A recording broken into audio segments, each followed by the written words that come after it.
What's up, YouTube? How's everyone doing today?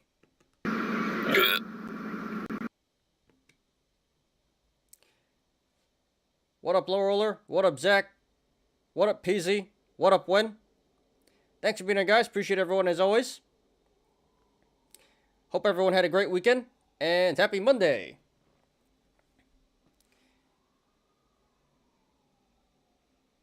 Okay, and there's this guy, Jerry X. Jerry, I don't know if you're here in the show. I think you had the message there before the show started. Can you do analysis on TKAT? I'm looking into some NFT plays, and I think this could be a really good one, buddy. Sure, I'd be happy to. Only if you're here, though. So if you're here, Jerry, please type it in the chat, and we could do TKAT. Otherwise, we'll get on with the show. Kroger guy update video. I hope you will be able to watch today. A new twist in the video. Yeah, maybe if we have time. We'll see how long today's show is, but I don't think it should be too long. We'll see though. All right, guys. So today is Monday, April 11th, 2022. I'm your host Ty, and this is Smarter Gambling. So today we're doing the show from Raw-Ministan. Yep, pretty bad day today. Actually, today was a bloodbath. Yeah, actually, I didn't really check what's going on in the last hour here, but it looks like major sell-off to end the day. Oh, boy. Let's look at SPY real quick. Oh, gap down. Gap down SPY. Let me check what's going on here today.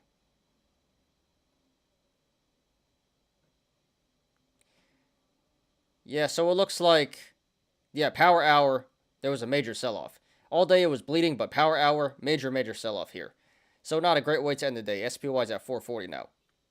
So major bloodbath. All indexes in the major red. Crypto in the major red.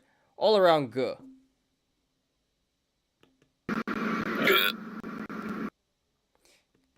Computer's lagging a little bit today. Hopefully it fixes itself. 9-minute video? Yeah, I don't know if we'll watch the whole thing, but maybe a little bit. What up from above? What's up? Still holding on to GFAI. Oh, my bad, guys. I forgot to give everyone the what's up. So yeah, what's up from above, and what's up to everyone.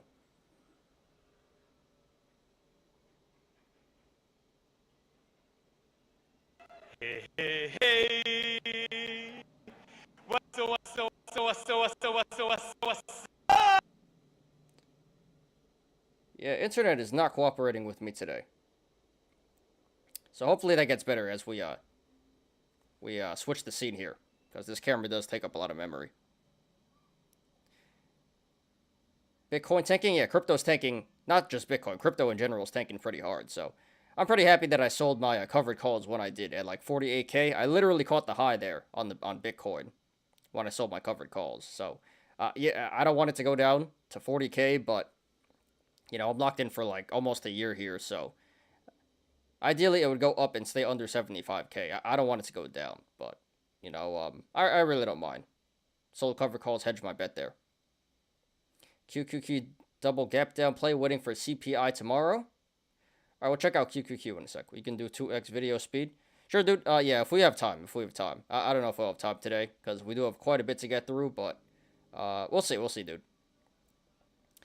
All right, guys. So, got a great show for you guys today. Well, today sucked, but regardless, got a great show for you guys today. We'll look at GFAI as well. As always, we'll be doing our daily stock and crypto reviews. That's not going to be fun. Big red there. And today we got 5 articles. One about Ethereum upgrade. One about Snoop Dogg NFTs. One about a Bored Ape restaurant. One about Sony and Lego and their investment into Epic Games, I believe. And one about Elon Musk and Twitter. Got some pretty big news about Elon Musk and Twitter coming out today. And today for the analysis, we're going to go over 4 stocks. So we usually do like 2 or 3, but today we're going to do 4. Got some pretty good mentions here today. we're gonna do VERU. That was number 2 after MULN today, I believe. Was just barely before MULN. So that was definitely short squeezing. We'll get to that one. You guys were talking about it on Discord. Then we're going to do the same as last week, SST, SBFM, and ATER. So yeah, we covered all 3 of those last week. But those major price action again today, this week. And we're all still top 10 StockTwits. Although they didn't get too many mentions. They all got like 2,500 mentions each. And here comes our first siren for today. My bad, guys. Can I talk over it? So the big one is VERU. We definitely got to cover that one. Do a whole video on that by itself. And then SST, SBFM, and ATER. Not too many mentions today, but major price action. So that will probably be its own video there. And then we have some, we're going to read some comments. Got a lot of apes weren't happy with me over the weekend. You know, I said all this stuff was going down. SST, SBFM, ATER. Apes didn't like that. You know, vented their frustration out in the comments. You know, the comments are getting pretty harsh. Not that I care, but the trolls are getting more bold with what they say. So I'll share with you guys later. But I'm like, damn, this is pretty hateful. This is like borderline, you could report this stuff. Borderline hate speech. But hey, whatever. That's how it goes. That's StockTwits for you. Not so much YouTube. Yes, YouTube, but StockTwits is a cesspool. Let me tell you that. StockTwits is so toxic. I hate StockTwits. I only use it because, you know, it's good for getting views. I don't even really like go back and forth with people. I just post the links there and say watch the video. But yeah, StockTwits is a pretty toxic place. Nobody really gets along there. The whole point of that platform is just to talk trash to each other. You know, sit behind your keyboard and anyway, I'm just venting now. So yeah, VERU, SST, SBFM, and ATER, and then we'll get to the Yolos. And today the Yolos should be fun. We have quite a few, but they're not actually Yolos. They're a lot of memes. We have a lot of memes today. Maybe like one actual YOLO. So yeah, Wall Street Bets had a lot of memes over the weekend. I think weekends is for the memes. So yeah, a lot of memes, not too many actual YOLOs. So yep, let's do it, guys. So today's show shouldn't, I don't know. We'll see how long it goes. I don't think it should take too long because we do have quite a bit of TA, but not really. They're pretty straightforward. Article shouldn't take too long either. So maybe we'll aim for like 2 hours today. We'll see. We'll aim for 2 hours. Went all in on ATER. 3,500 shares with the rest of my cash. Hoping the sell-off from indices mean they're going to go into meme stonks. But I'm expecting huge go for me by end of week. Oh, man. So, when? Did you go in? Oh, you're already in. Yeah, you mentioned on Discord you're already in. I was going to say, did you buy the dip? It doesn't sound like you bought the dip. All right, dude.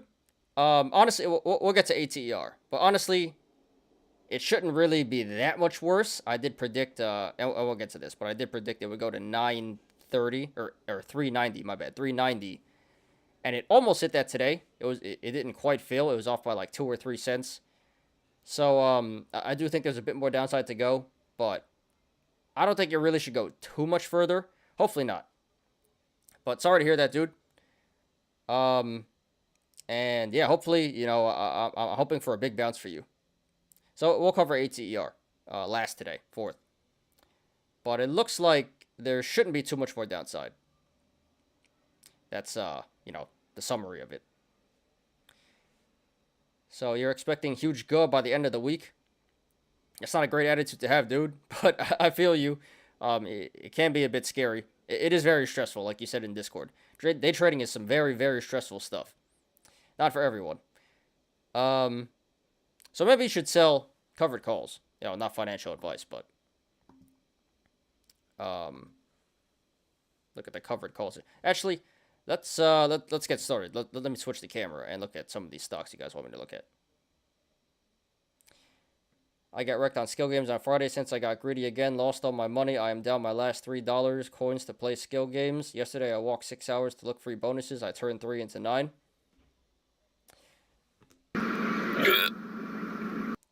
Sorry to hear that, low roller.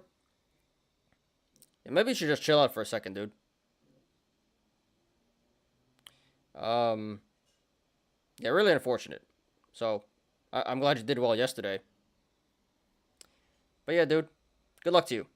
Hope that works out well. Maybe you should just chill out, you know? Sounds very stressful. At least you're getting exercise, though.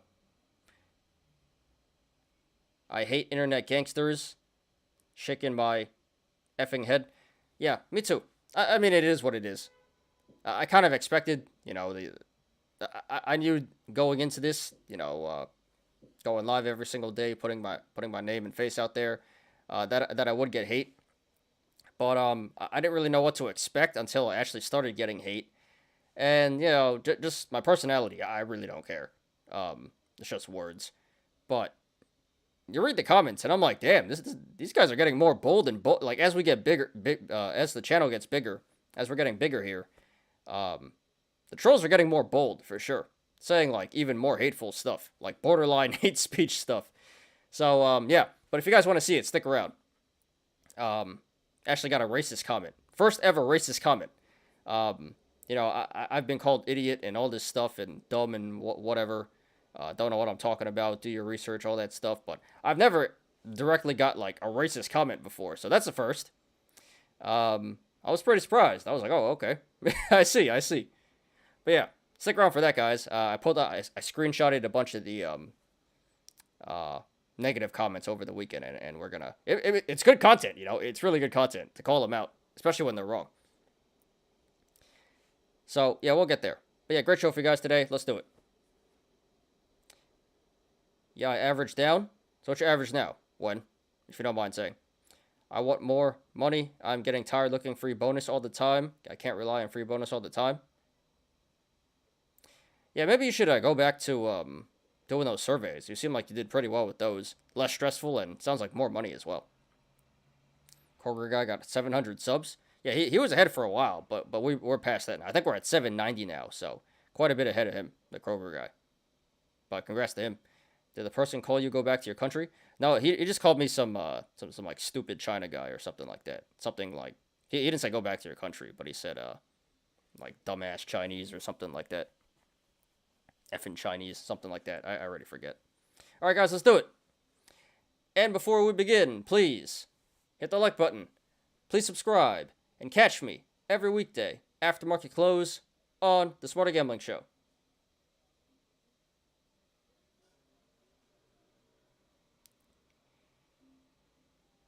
All right.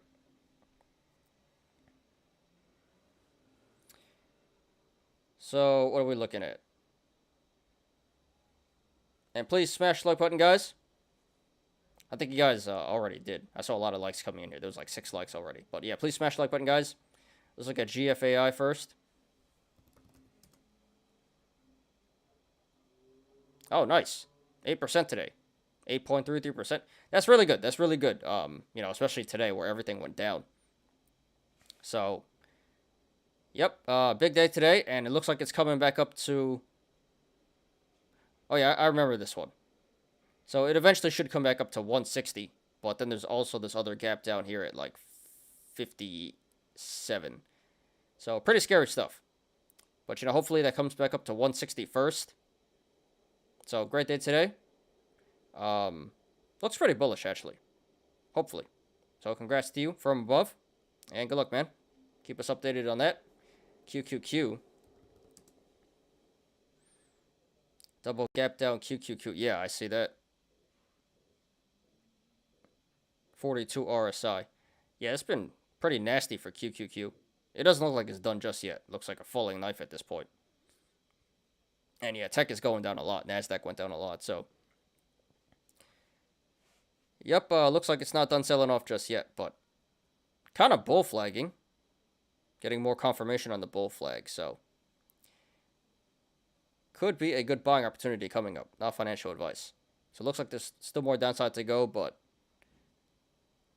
yeah, this should come rocketing back up eventually. Some big gaps to fill there.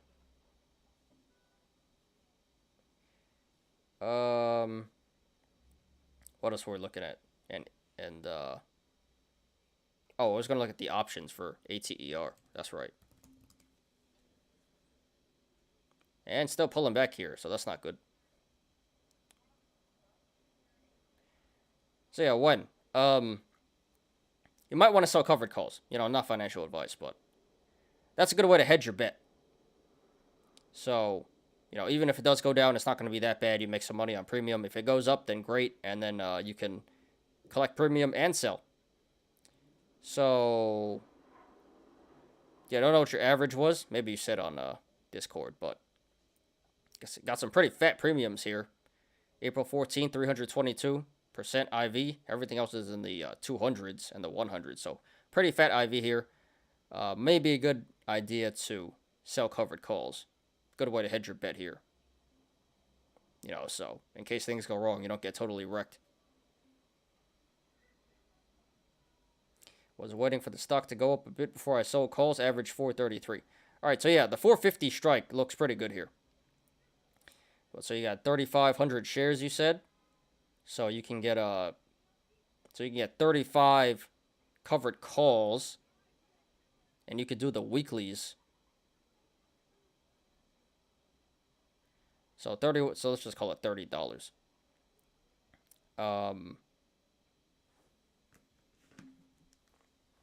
Do some math there, but yeah, I mean it's pretty decent money already. 31 times 35, so you get 11. You know, 1,085 bucks.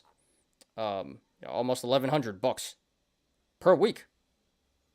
Well, for this week, that's not bad for 3 days. So I'd probably definitely sell that one, the $31 covered call there. And the next one is 48. So yeah, I think selling weekly covered calls is at the 450 strike is seems like a pretty decent idea. That's how I'd play it if I were in your position. So that's some pretty fat premium. All right. So let's get to the watch list, guys. And let me check YouTube real quick. Almost dropped my water bottle.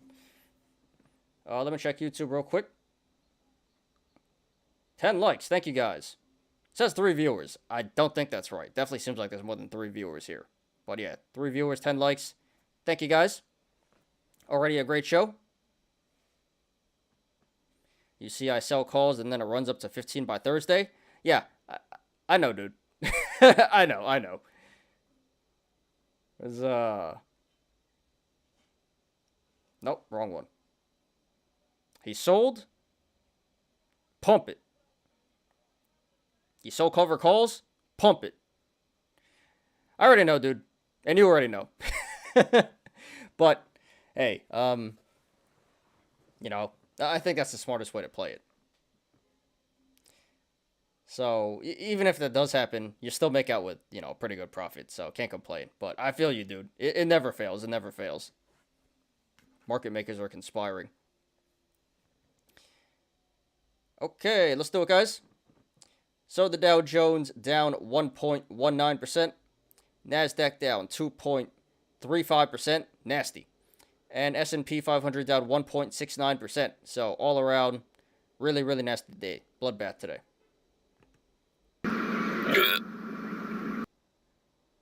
And it's gone. So the VIX went up quite a bit here. VIX is up 15.17%, up 3.21 points, up to 24.37.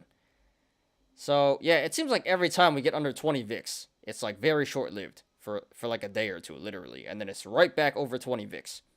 So we're definitely going in the wrong direction here.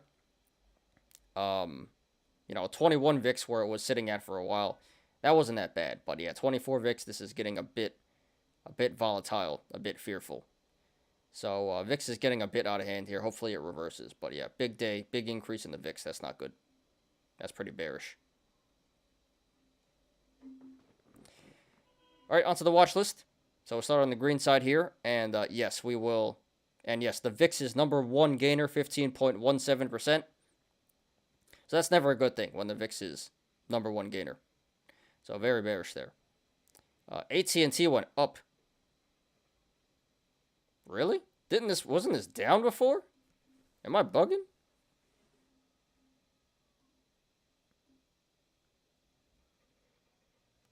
Okay, apparently AT&T was up. No, see, it went down a lot.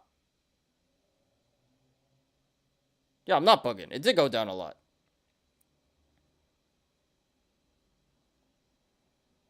Yeah, it went from like 24 down to 18 today. So a bit deceiving there. I was like, what? It ain't up 7%. So yeah, big aftermarket action here. AT&T got wrecked today.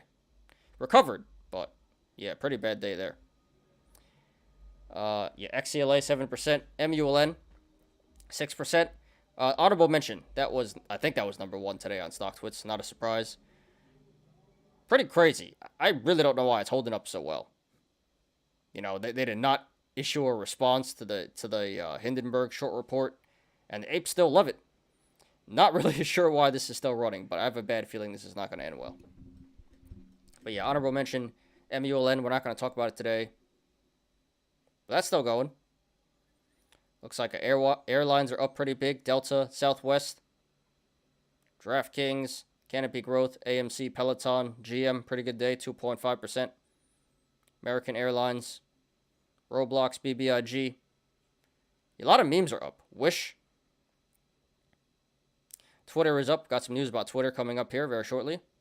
Norwegian, Ford.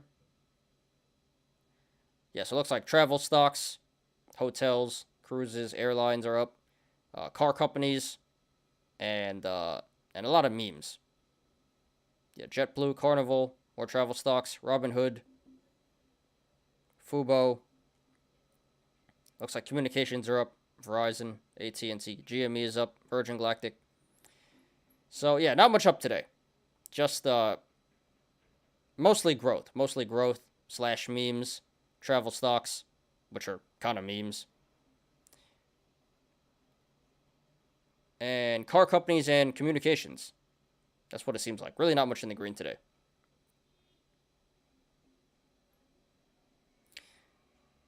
So I guess some apes did pretty well today, and some boomers did pretty well today. But for the most part, yeah, it's a bloodbath. What up, Joe? Hey, hey, hey. What's up?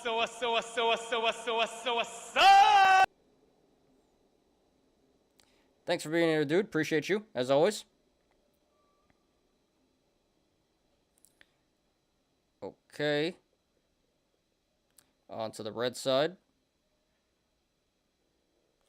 And yeah, there's a whole bunch of red here. A lot of red, so we're not going to spend too much time. We're just going to run through it. But it looks like oil. Wow.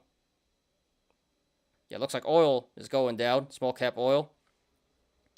INDO down 23.5%. I should have went short there. I was going to do it at 40, but I chickened out. Damn. Yeah, INDO getting wrecked here. HUSA, same thing. ATER, which we'll discuss fourth today, 13.5% down. I predicted that was going to happen over the weekend, last Friday, and it did. IMPP, more oil. Prague, Nvidia, 5.2%, pretty bad. Novavax, 5.1%. Tesla, 4.38%. Crypto stocks down. Riot, Coinbase, Nile, Centro's going down. Yeah, tech especially down today. Microsoft down 4%, really nasty. MicroStrategy, AMD, Google, everything. Costco, Facebook, Chevron, Exxon, Nike, Apple, Pfizer, Netflix. Damn, Netflix is down now, huh? Yeah, I bought Netflix. I loaded up on Netflix today. Bought a couple $1,000s worth of Netflix at $348, and that's where it finishes. So, yeah, that's a long-term hold there. I saw Netflix, and I'm like, I think I'm gonna buy Netflix. It seems like a pretty good entry. But yeah, tech didn't do well that well. Didn't do that well today. So I think I got the low there though, a relative low. Yeah, it looks like EV's down. Chinese EVs, Li Auto, Neo, Xpeng, Amazon's down.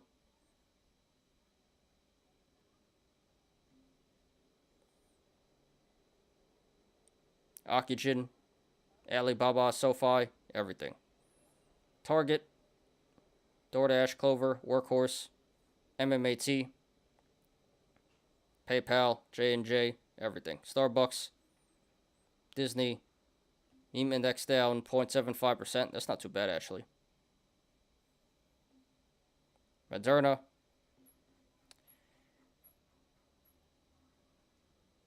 So, actually, it seems like value is really what was bringing the market down today. A lot of value stocks down. Growth didn't do that bad, to be honest. But looks like value got wrecked pretty hard here, especially tech. Everything, but especially tech. So, yeah, it looks like boomers got wrecked today. Apes didn't do that bad, depending on what stocks you were in. But, yeah, definitely value leading the way here in the bloodbath today, especially tech. Pretty much all the boomer stocks down.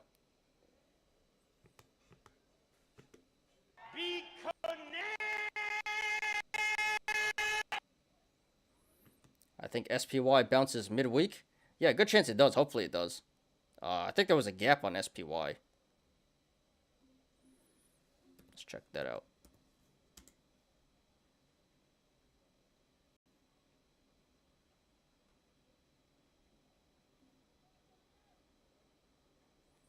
Yeah, this looks like a gap on SPY here. Gap down. 446. 446.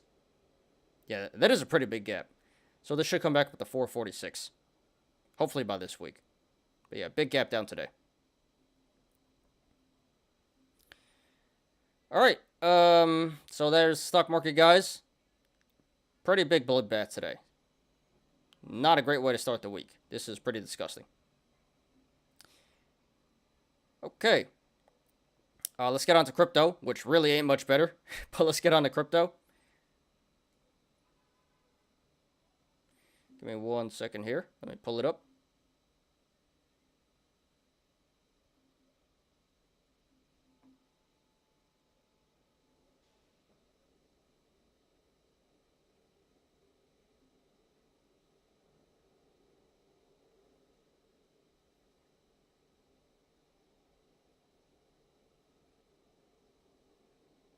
Ouch. Yeah, this is getting worse.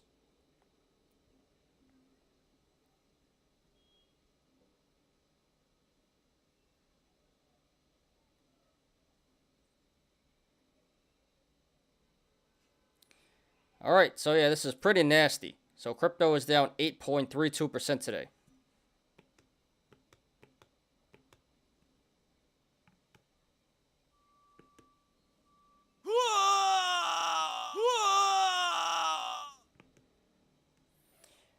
One of the worst days we've had here in a while in crypto. This is really, really bad.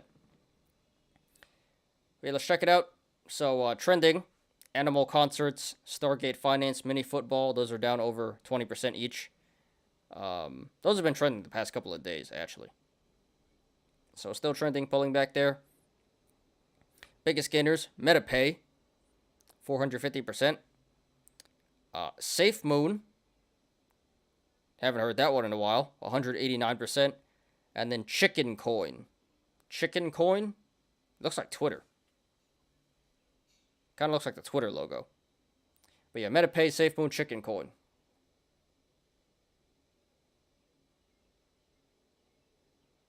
Hey, you gonna lose all your money? That's a scam!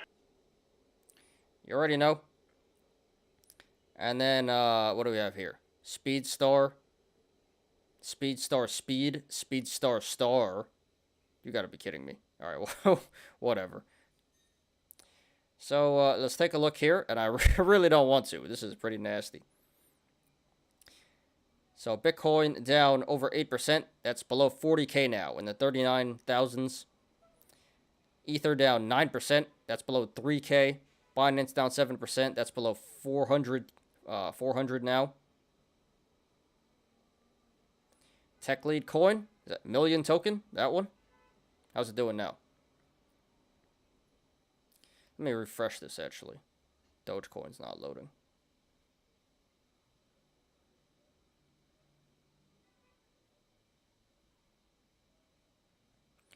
There we go. Oh my god, what is going on with Doge? So XRP down 9%. Solana 11%. Cardano 11%. Terra 13%. Doge 11%. Sheeb 9.5%. Everything is getting wrecked here. Oh my goodness. Litecoin 9%. Cosmos 11. Chainlink 13. I don't see any green at all. FTX 10%. Bitcoin Cash 10%. Ether 11%. Everything BitConnect. Everything. Literally everything. So yeah, let's sort this out. I did not see a single green coin. And everything is like major in the red.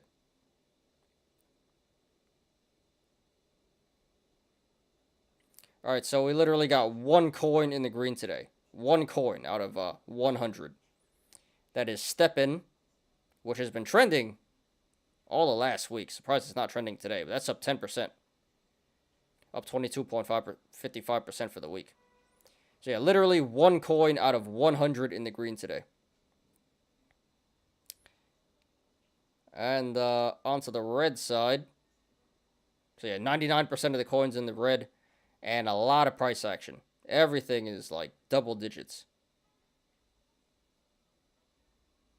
Moonbeam, the biggest loser, 18%. And Polkadot looks like the biggest value loser here, 14%.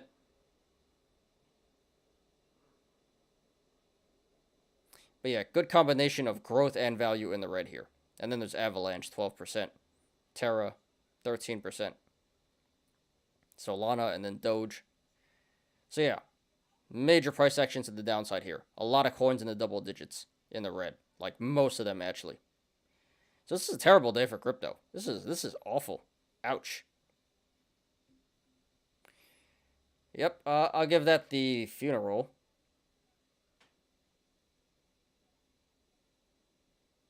Where is it? RIP to crypto. Yeah, not a great day. This is definitely one of the worst days. One of the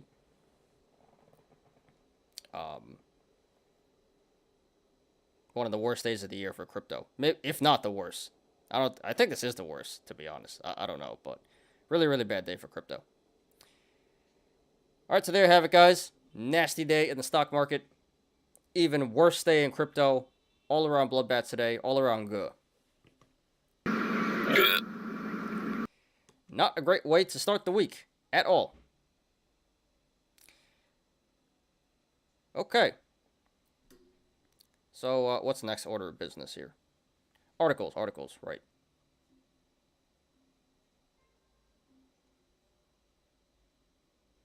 I never heard Step in Coin. It was my first time I heard today. Yeah, it was trending all last week. Over a week, actually. So, yeah, that's the only coin in the green today.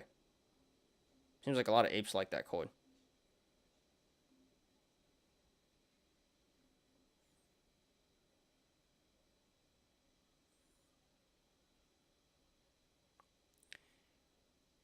Okay. So give me a second here. Let me pull up the articles. Let me pull up.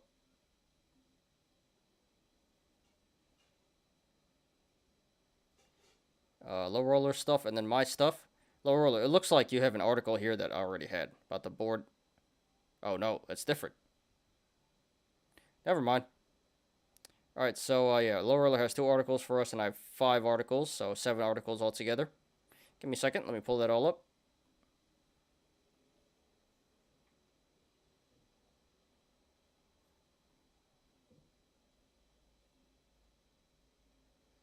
And please smash the like button, guys, if you haven't yet.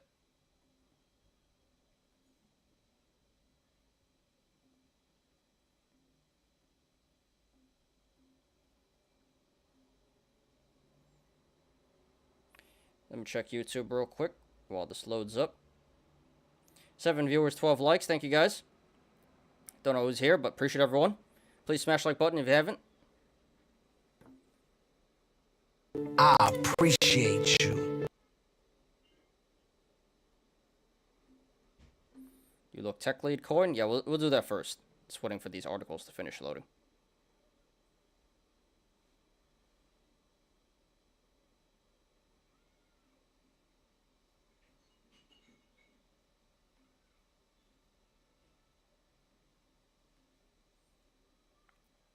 So yeah, million coin. I remember this.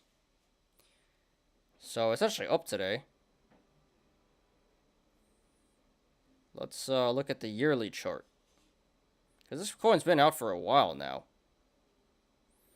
Wow, yeah, so... Didn't he say... I don't remember how exactly this works, but didn't he say there was like a liquidity pool and there's no way you could lose your money or something like that? But yeah, it just keeps on bleeding. So it was 220 and now it's at an all-time low, 550. So yeah, I don't know why these YouTubers throw away their whole careers just to like shill some coin or NFT or something like that. I used to like Tech Lead. I mean, I guess he's alright still, but after this, I'm like, damn, I don't know. But yeah, RIP to a million coin.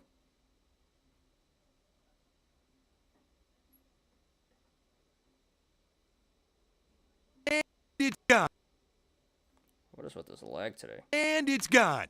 There it goes. He said it can't go under $1. Well, he's not wrong. But it probably will. It probably will. Yeah. Now, another rug pull. Rug pull all your fans. That's the new motto.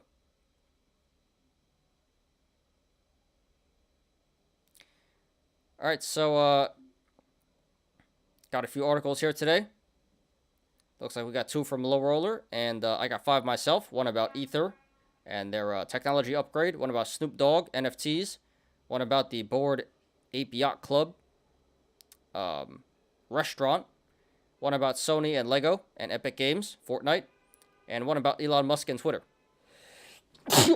Excuse me. Alright, so let's see what's going on here. Kathy Wood's ARK Invest dumps PayPal favoring Bitcoin-friendly Cash App. So she dumped PayPal at the low. I mean, I guess she's buying Cash App at the low too. Square, block. But, yeah, I don't know. What's up with Kathy? This is why she gets clowned.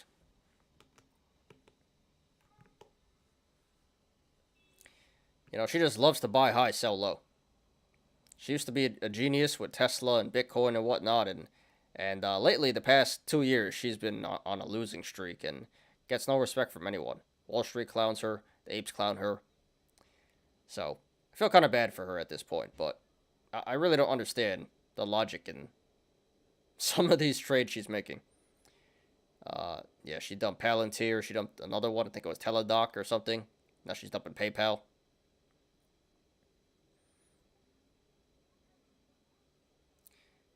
So, oh, there's Kate Rooney. I always had a crush on Kate Rooney. She's pretty hot. But, so she likes Cash App over PayPal because Cash App is more crypto-friendly. Why don't you just invest in Coinbase then? or you know, Binance US is going live soon. Is going public. Why don't you invest in that? Yeah, I don't really know what she's thinking. But, alright, so ARK, dumps PayPal and going with Cash App. Square. Block. What up, Machete?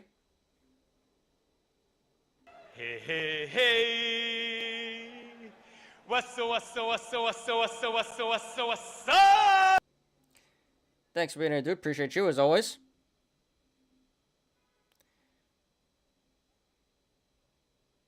Alright. What's this? So, another Bored Apes article here. I have one myself. Bored Apes go Hollywood with Coinbase-produced movie trilogy.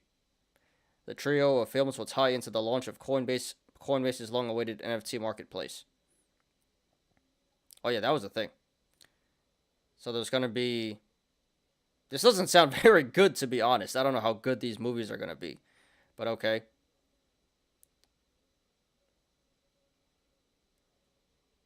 But yeah, this collection, the Bored Ape Yacht Club, is pretty much the biggest collection of NFTs. This one is legit, I would say. Everything else is pretty much a rug pull. But okay.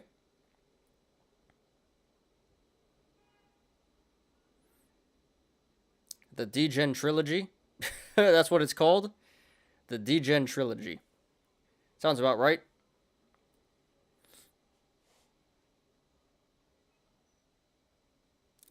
Alright, so yeah, I guess it's kind of like marketing. Marketing the Bored Ape Club. Yacht Club. But yeah, they're gonna get a trilogy of movies, 3 movies, and it doesn't sound very great, but you never know. We'll see how that goes. Interesting. Sounds pretty unnecessary, but okay. Cash App only have Bitcoin. It is not crypto friendly. Doesn't PayPal have Bitcoin as well? If I'm not mistaken. Yeah, I don't know what she's doing. She's a mess. Alright, next article here. Ethereum's game-changing merge is almost here as devs test first mainnet shadow fork. So we're not really going to get into this. It's a lot of technical stuff. But basically, yeah, Ethereum is on the verge of a major upgrade here. So yeah, proof of stake shadow fork. And then it gets really technical. But bottom line, big technology upgrade for Ethereum. And bullish for Ethereum and crypto in general. Although we got wrecked today. But yeah, Ethereum technology is going to upgrade pretty soon here. PayPal has at least Bitcoin and Ethereum. That's what I thought. I thought Cash App was more crypto friendly because they're always into crypto like for a long time.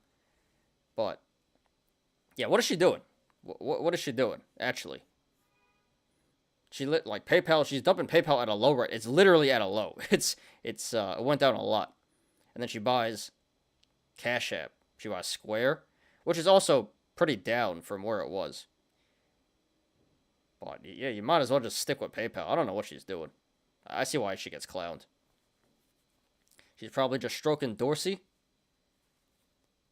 Oh yeah, he's with Square now. That's true. She's at Twitter too. Maybe Elon Musk as well.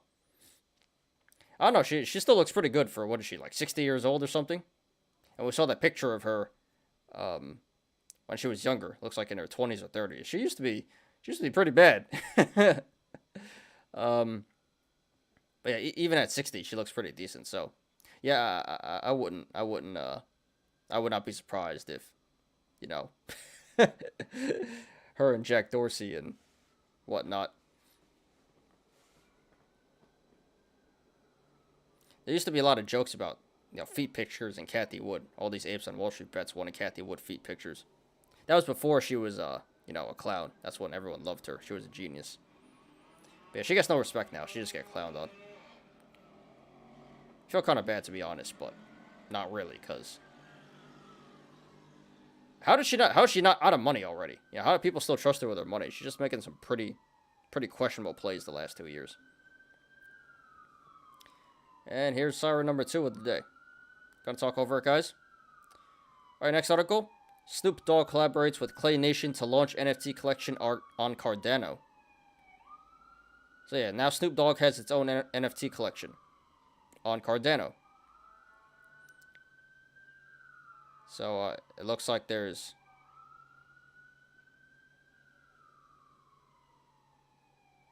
So there's 19.5K holders for Sonic and Underworld. I guess that's one of the NFTs. 1,500 for Baked. Baked Snoop Dogg NFT. Yeah, that's probably the rarest one. 1,500. And then 10,000 of something else. Anyway, so don't know if this is going to be a rug pull or not. You know, some celebrity NFTs are, some aren't. So, yeah, Snoop Dogg's going to have his own collection now. Not saying you guys should buy this. We'll see how it goes.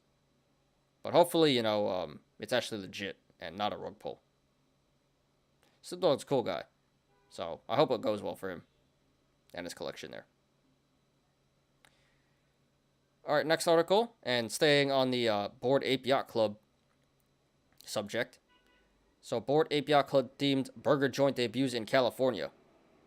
Bored and Hungry began slinging burgers and fries on Saturday, with the restaurant accepting Ethereum and ApeCoin as payment. What about Bitcoin? So yeah, now we got a Bored Ape Yacht Club restaurant here. Burger joint. That's pretty cool. Kind of looks like retro, like a throwback or something.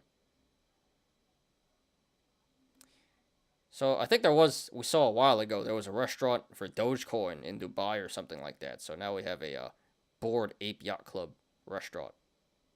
Can he do this? He might get sued for, intellectual property. Oh well.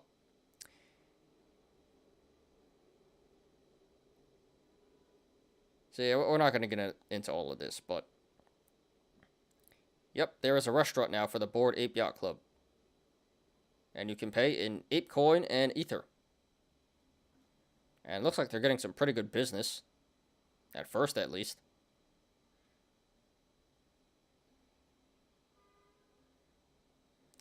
What up, Punk Skater? Hey, hey, hey. What's up? Thanks for being here, dude. Appreciate you as always. Please smash the like button, guys, if you haven't yet. Put my 155 put on Walmart was down 50% this morning, and now it's up 25%. Sold. What a volatile market. All right, dude. Well, diamond balls all the way. Diamond balls. Congrats to you. That must have been pretty scary. But yeah, so yeah, what a swing. 75% swing. And now you're up some pretty big money. So congrats to you.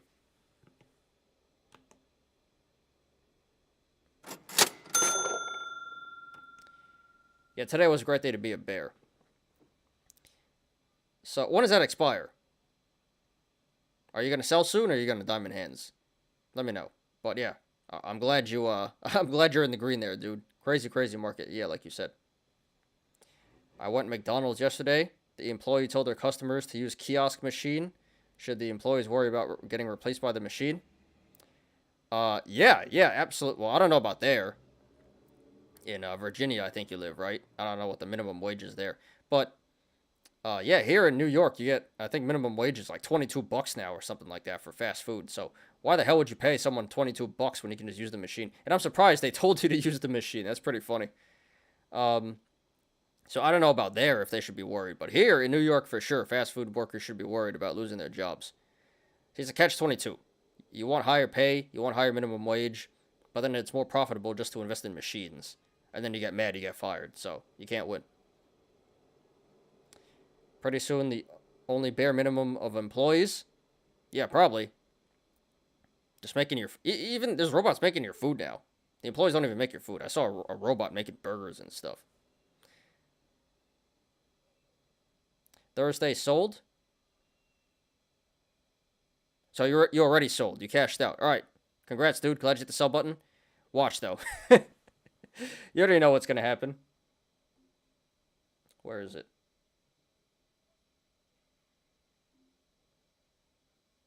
He sold his puts. Dump it. You already know. It's going to go like super in the money. And it's going to be worth a lot more by Thursday. You already know. No, I'm just kidding, dude. I'm just teasing. But like half joking. You already know how it goes. But I'm glad you made it out there with a profit, dude. Deep in the red, and now you made out with a pretty good gain. So congrats to you. And yeah, that's right. Friday is Good Friday, so no show on Friday, guys. Stock market is closed. No show on Friday. So short week today. Short week this week. Forgot to mention. I mentioned that last week. I totally forgot about that. They don't want to pay $15 and up for cashiers. I guess 15 is acceptable, but yeah, over $20 is a bit much, I think. Can't blame them. $12 an hour in Virginia. That's a little on the lower end.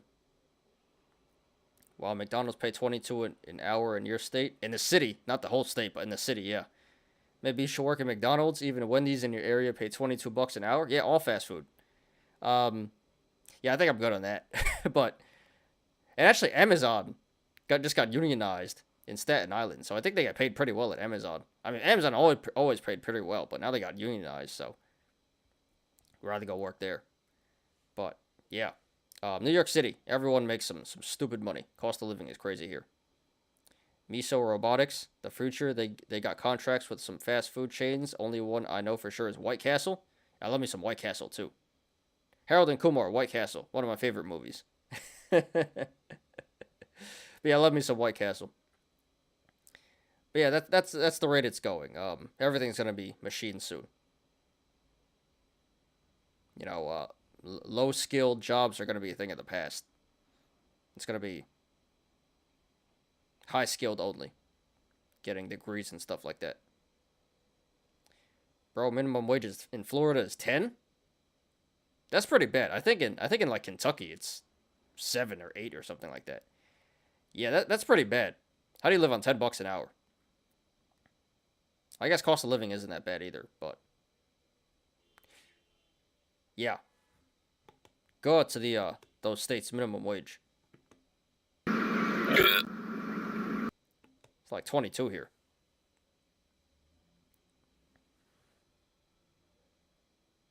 Say, man, always buy the Crave case. Yeah, those 30 packs, right? That's what it is, the Crave case. Love those.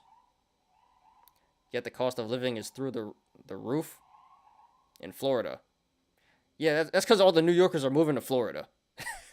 all the rich snobby New Yorkers are leaving New York to go to Florida, driving all the prices up. So my apologies for that. You know, a lot of outsiders moving in there, and a lot of asshole New Yorkers raising their prices and bringing their not so great personalities. Best tasting laxative? Oh, for sure, dude. And Chipotle as well. Chipotle and White Castle. It's worth it, though. How much Big Mac combo in your area if they pay $22 an hour? It's like $15. Fast food is ridiculous here. It's legit like $15 for a meal. I don't even eat fast food anymore because it's crazy. I buy local. I go to the local chicken joint, fried chicken joint. Down the street, half the price of Popeyes. Some state have no minimum wage? Really? I think there's some. I think there has to be some minimum wage. But I know Kentucky is like $7 or $8. That's one of the cheapest states. That's why they put a giant Amazon there, because no one makes any money, and I think that's their biggest hub. Amazon hub is in Kentucky. How much is gas in New York? It's $3.95 for regular. Dude, it's like $5 here. It's like $5 at least for regular. I think I paid like $6 for premium. It's definitely more than $4. It's like $5 something. But yeah, everything in New York is more expensive. Florida will turn blue state if all New Yorkers move into Florida. Yeah, if it's the city people. If it's, because it's all in New York, you know, even the suburban people are moving to Florida. It's not just the city people. People from the city vote blue, but people from the suburbs vote, you know, more conservative. So, I mean, Florida is kind of a swing state anyway. Mostly goes red, but yeah, but that is a thing. Like, there's a max exodus of New Yorkers going into Florida. I know a few people personally that moved to Florida. In Orlando, $4. Yeah, it's like $5 something here in New York. It's crazy. All right, let's get back to this, guys. Please smash the like button, guys, if you haven't yet. Time is it? 5 o'clock. All right, I think we're doing pretty good on time. All right, 2 more articles here. And gonna talk over this ambulance. Sony and the Lego family bet big on the metaverse with $2 billion investment in Epic Games, which is who made Fortnite and Gears of War. Sony and Kirkby, the family-owned investment firm behind Lego, are investing $2 billion in Fortnite maker Epic Games. The deal, which is subject to customary closing conditions, would value Epic at $31.5 billion. It comes after Epic and Lego announced plans to co-develop a family-friendly metaverse for kids. Okay. So, yeah, what kind of metaverse is this gonna be? Gonna be a Lego metaverse? Gonna be a Spider-Man Lego metaverse? Interesting. So yeah, I know Sony was trying to compete. They just bought something, I forgot what, to compete with Microsoft, because Microsoft just bought Blizzard.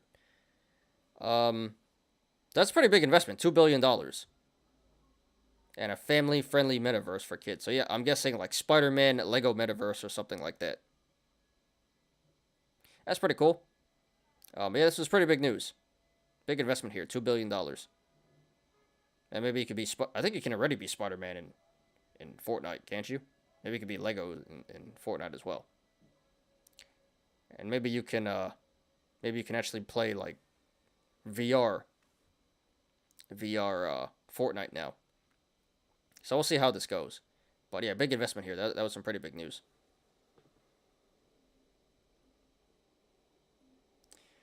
And last article here. This was some pretty big news as well today. Musk backing off Twitter board opens door to hostile takeover. So this is just rumors right now, but yeah, so last week, big thing, Elon Musk bought a big stake in Twitter, joined the board. So now it looks like he's not going to join the board. He takes it back. Billionaire Elon Musk's reversal of his decision to join the Twitter board is likely to drive volatility in the stock, according to analysts. Twitter shares fell on the news of Musk's reversal during pre-market trading, but rose by 2% Monday morning. Analysts now consider if Musk will pursue a hostile takeover of Twitter without the constraints he would have had on the size of his stake in the company. So yeah, Elon Musk is no longer joining the Twitter board, and there are rumors and speculation that he's doing this because he wants an even bigger stake in Twitter. Because I think if he joined the board, he was limited to 14% or something like that. So I think by not joining the board, he can increase his stake by as much as he can. And again, these are just rumors and just speculation at this point. But people really seem to think that Musk wants to take over Twitter. Hostile takeover at Twitter. That'd be something. Elon Musk owns Twitter, 51% of Twitter. That'd be something. But hey, he can do whatever he wants. So yeah, this was big news today. Musk and Twitter. A lot of California are moving in Florida too. I heard Florida rent go up $300 to $1,000 per month. And rent's going up everywhere. Yeah, everyone is leaving these major cities, and going to Texas, going to Florida, stuff like that. So I believe that. I think Californians are really going to Texas more than in Arizona, more than Florida, but Florida as well. VERU today, holy poop. Yeah, that was major stock, which we'll get to like right now. First one on the TA today. Lakers coach got fired today. Yeah, the report came out yesterday he was going to get fired. So everyone knew he was going to get fired, but he officially got fired today, yeah. Kind of sucks. Not his fault. He's a pretty decent coach. But someone had to take the fall, so he did. He'll get another job. He's a good coach. I heard Americans are moving into Mexico, too. I know New Mexico, like actual Mexico. That makes sense. It's a lot cheaper there. Right across the border, you can come back in. But yeah, people from California, Southern California, are moving to Texas a lot. Texas, New Mexico, Arizona, and I guess Mexico as well. Okay, guys, so that's all the articles for today. Good stuff. And let's get on to some TA now. Let me check YouTube.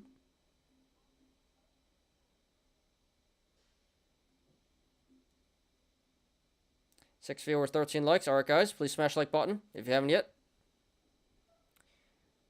And let's get on to some TA. All right, so once again, guys, we're going to do a VERU, SST, SBFM, and ATER. So this shouldn't take too long. There's 4 to go over, but I'll try to get through this as quick as I can. Actually going up in the aftermarket. Interesting. But yeah, I'll try to get through this as quick as I can. Shouldn't take too long. They're pretty straightforward. There's not too much TA on these. Only a few indicators on each. Alright, so let me take a drink and we'll get started here.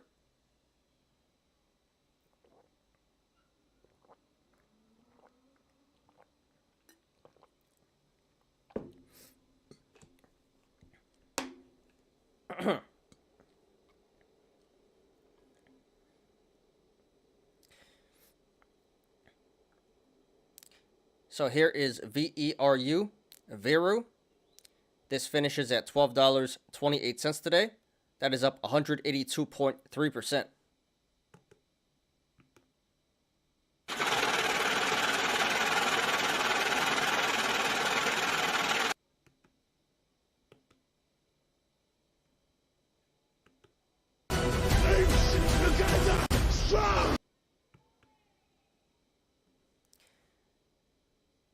So this stock came out of nowhere today. Definitely short squeezing. And this was number 2 on StockTwits after MULN. Had about 7,000 mentions. So we're going to analyze it today. So there was a reason as to why this stock went up so much today. We did have some news, so let's check that out.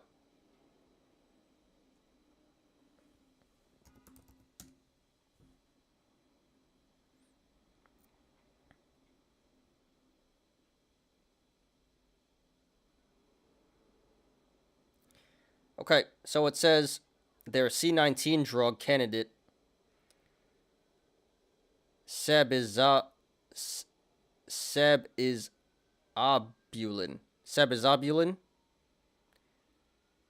had very positive results, very positive clinical results.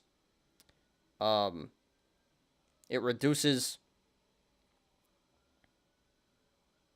fatalities by 55%. In hospitalized patients and in an interim analysis of a phase 3 study.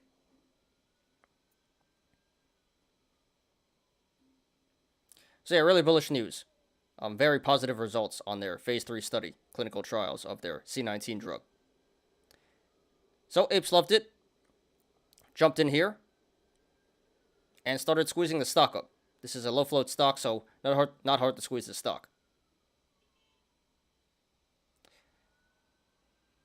So up almost 200% today, up 182% today, very nice. And let's go ahead and analyze here.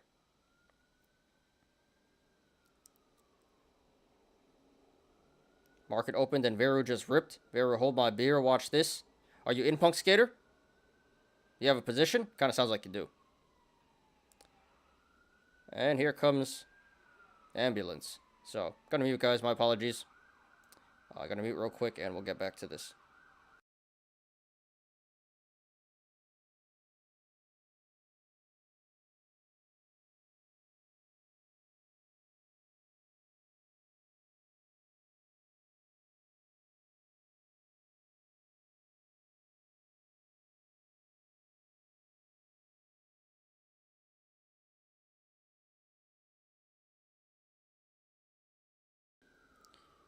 Alright, think we're good now? No, I wish.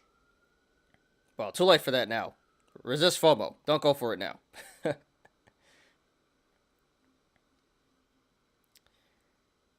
Okay. So there's just a gap up in cup and handle.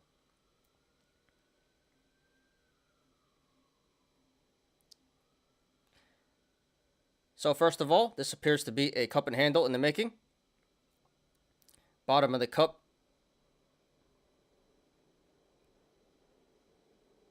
Let's see here.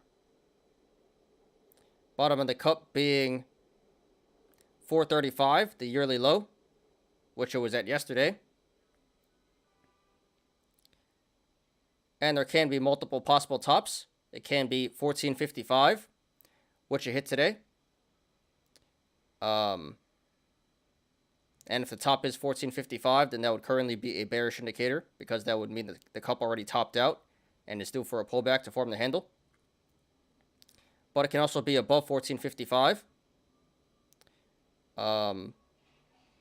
It can also be 2160 or even the high of 2455. Although I do think the most realistic top is 1455, which it hit today. So the cup and handle can be bullish or bearish depending on where the top is. But it appears like in the short term, it's a bearish indicator, and in the longer term, it's a bullish indicator. And then we do have a gap up today at 455. So that is a bearish indicator. That is telling us that the stock should come back down to 455 to fill this gap eventually. May take a little bit, but the gaps usually do fill. And in the aftermarket here, this is running up to 1280. So that is a bullish indicator for tomorrow. That is suggesting that tomorrow, this stock will, if this holds, that's a bullish indicator for tomorrow. That is suggesting that the stock will run to the upside tomorrow as well. And if you guys want to follow along, the link to the chart is in the description down below. What up, Henrik? Yeah, sirens. But thanks for being here, dude. Appreciate you as always. And shout out to Henrik. He made a pretty fat gain today on, I forget which biotech stock, GNCA or something like that. Said on Discord. He messaged me. So shout out to Henrik. Fat tennies today for Henrik. Hey, hey, hey. What's up?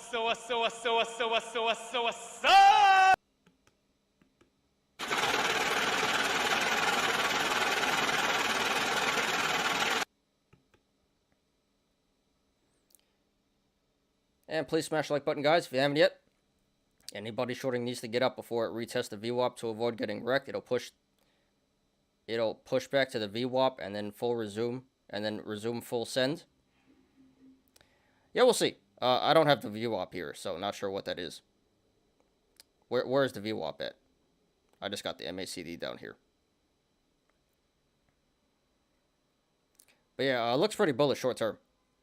Anyway, let's look here. So first of all, okay. So right now this is sitting on the support of 1230, which it finished at today. So if this goes to the upside, next levels of resistance would be 1325, 1410. How high should we go here?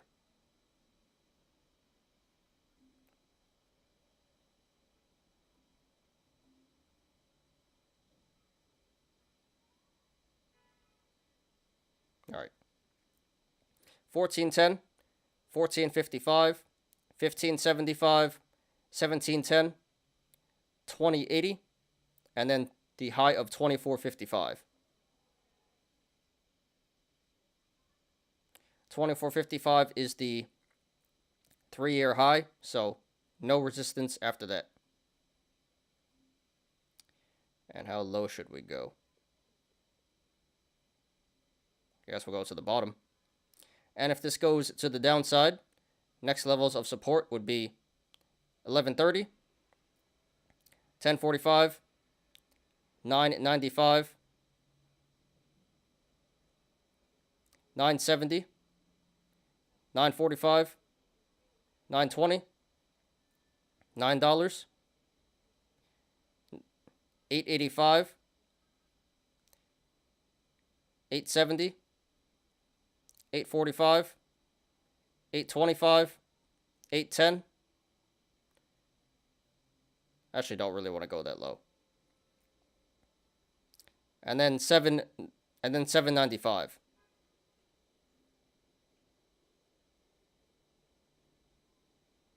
Yeah, I guess we'll go a little lower. 795, 775, 760, 735, 710, 690, and then 670. There is support below 670, but we're not going to discuss that right now. So right now at this current price, 1230, the channels to the upside and the downside are very wide, so expect significant price action either way this goes. However, if/when this breaks 995 to the downside, the channel starts to narrow. So expect a significant decrease in price action if/when this breaks 995. RSI is currently at 87. So that is very overbought, very overvalued. So be careful, guys. And this did 346 million in volume today. Very significant volume. Biggest volume day of the year. I think it's the biggest volume day ever, actually. Yes. Biggest volume day of the year and biggest day ever for the stock. So this pump/squeeze today was confirmed by the volume. Yeah, definitely in the middle of a short squeeze right now.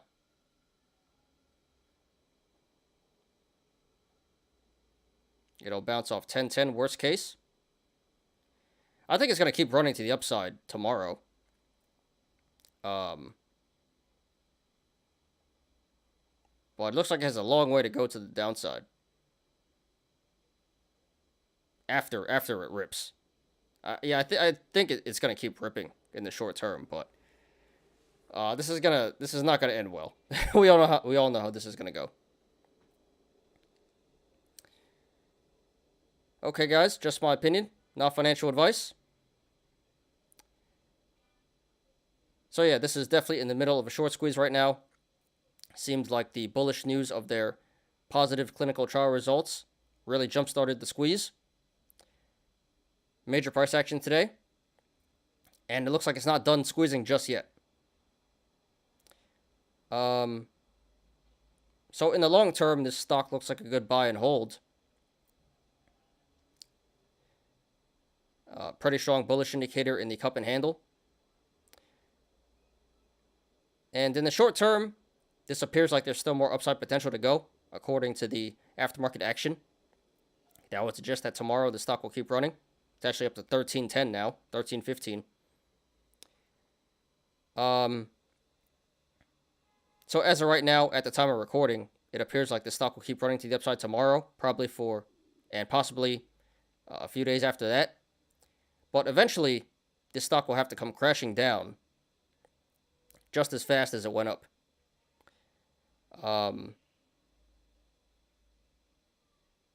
I've seen this biotech stuff time and time again. It's the same thing. Pump and dump and pump and dump and pump and dump. So, very high risk, high reward stuff here.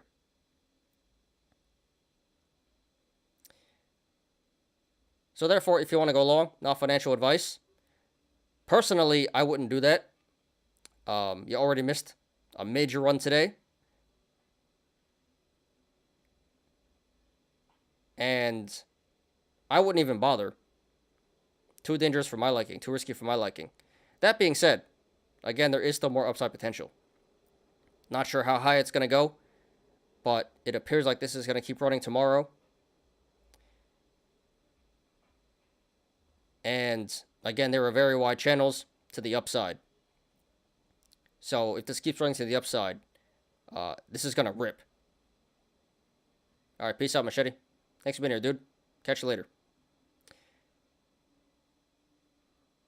So I would say going long here would be a high risk, high reward play.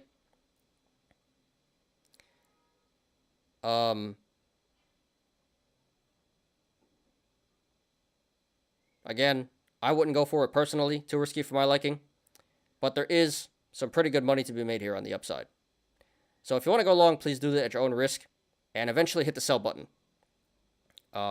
It's pretty much a game of hot potato at this point. Someone's going to get caught holding the bag. Make sure it's not you. So if you want to go long, get in, get your money, get out. Because this will come crashing down sooner or later. If you're in it for the long term, I would say hold off. And this should come back down to 455 at some point eventually. Probably not anytime soon, but probably not anytime in the relative short term. But there is the gap there at 455. I do think it will pull back there. So if you're in this for the long term, then I would hold off and set your buy orders to 455.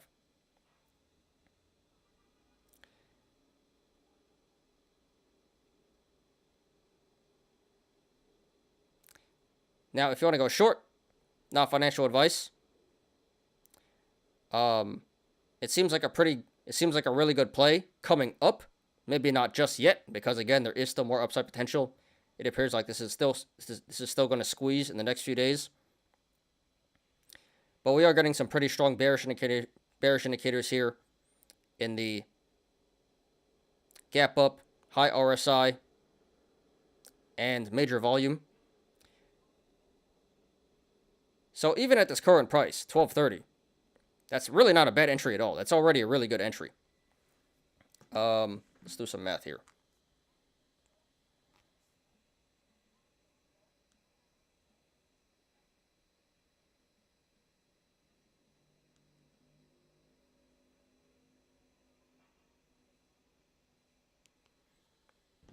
So even at this current price, 12.30, down to 4.55 where the gap is, that's already about a 65% downside. So there's already a lot of downside potential, already a lot of money to be made. But if you're a little patient here, give it a few days, you should be able to get an even better entry.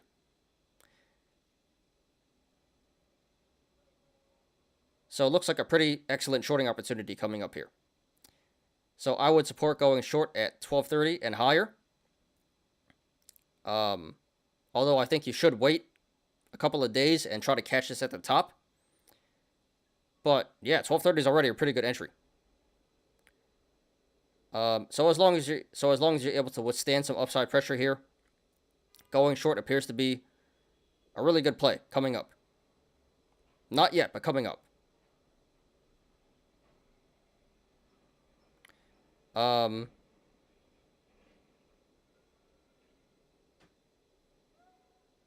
yeah, I think you should cover at 4.55 where the gap is. It should come back down there eventually.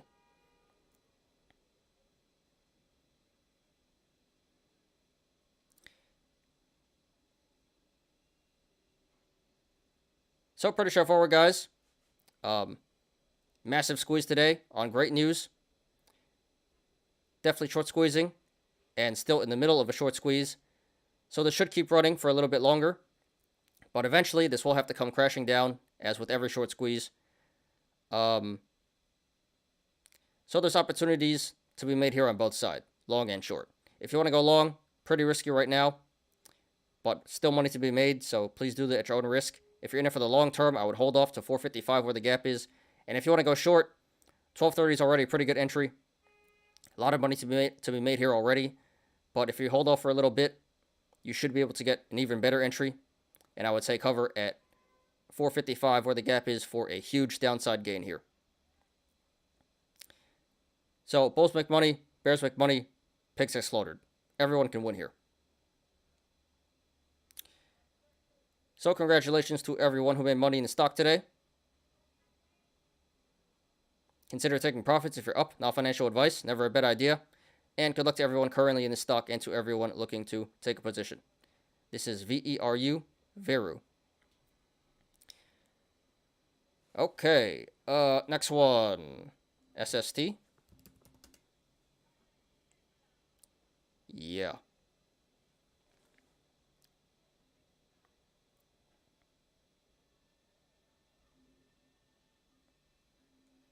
Side big candle on ATER, but super low volume.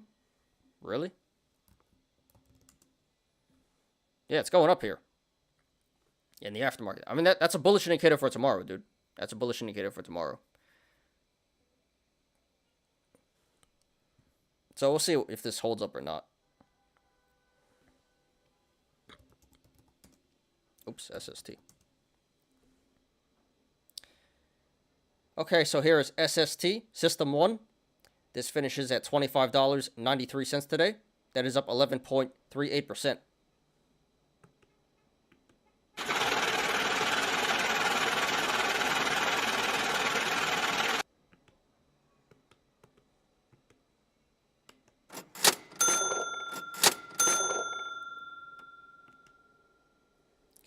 So we discussed this stock last week.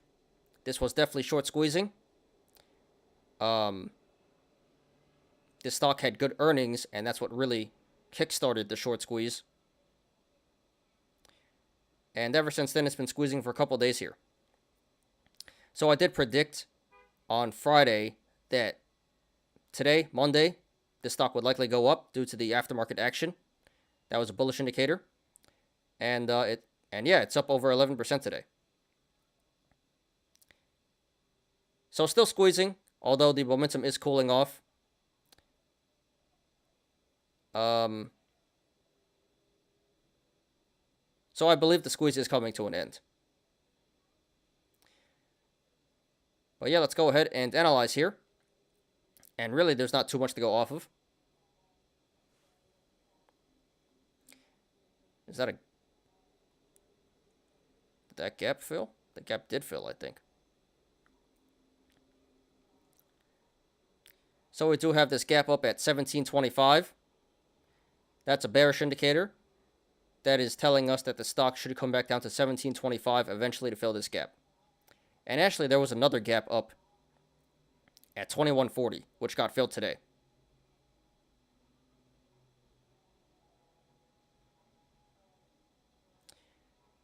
And if you guys want to follow along, the link to the chart is in the description down below.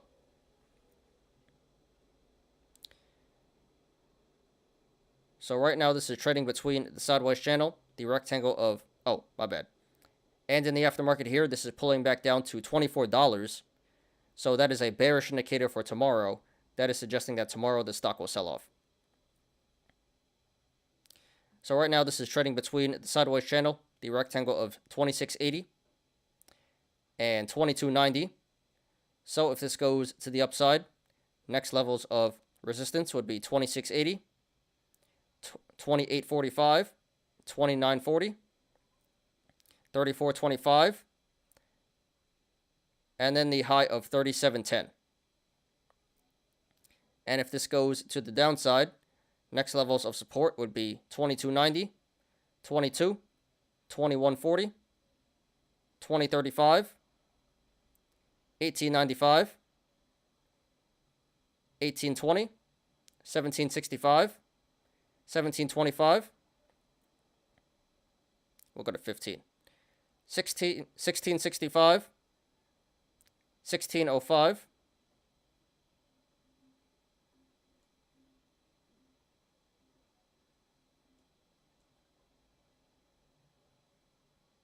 1560, 1515, and then 1465.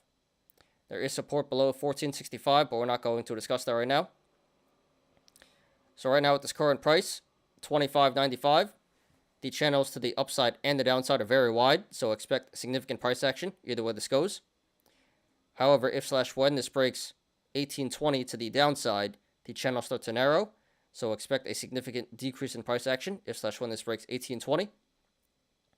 RSI is currently at 73, so that is in overbought, overvalued territory, so be careful, guys.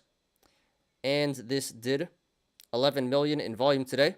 Very significant volume. Way above the average of 600,000. So this pump today was confirmed by the volume. Still short squeezing, but it appears like the momentum is cooling off. Volume is coming down from the past couple of days. So it appears like the short squeeze is starting to wind down and come to an end. Alright guys, just my opinion. Not financial advice. And this seems pretty straightforward to me. What up, Janina? Please HYMC. Alright, let me finish up with SST and we'll get to that. But what up? Please smash the like button, guys. Only if you hit the like button. Hey, hey, hey. What's up? Okay. So we are getting some pretty strong bearish indicators here.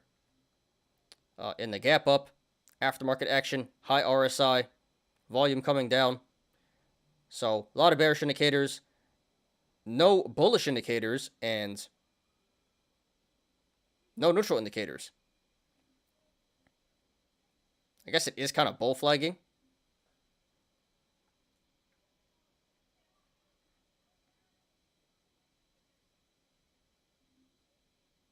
Yeah, not really.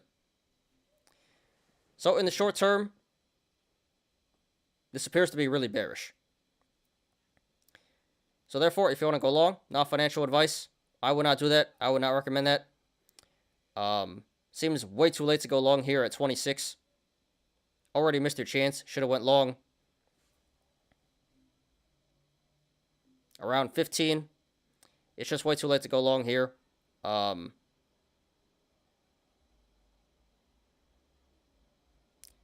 would say going long here would be a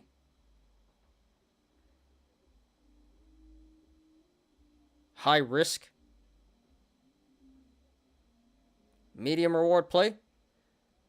There may be some more upside potential, but really shouldn't be too much more. And like I said, looks really bearish in the short term. So really not worth it in my opinion to go long here. If you want to go long, I would hold off. Wait until 1725 where the gap is. It should come back down there eventually. And I think that'd be a pretty good entry. It may even go lower than that. But yeah, I don't like the entry of 25.95. I would support going long at 17.25 and lower. And if it pulls back below 17.25, then you can just average down at the supports that I mentioned before. Now, if you want to go short now, financial advice, seems like a pretty decent play. Let's see that divided by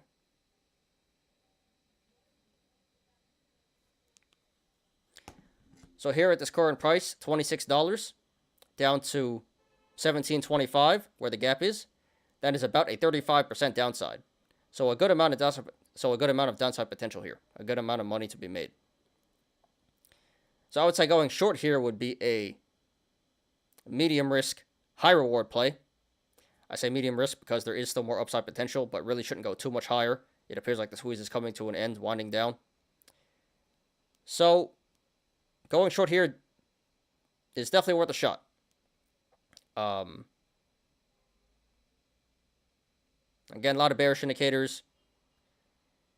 So this should be a relatively easy 35% to the downside, in my opinion.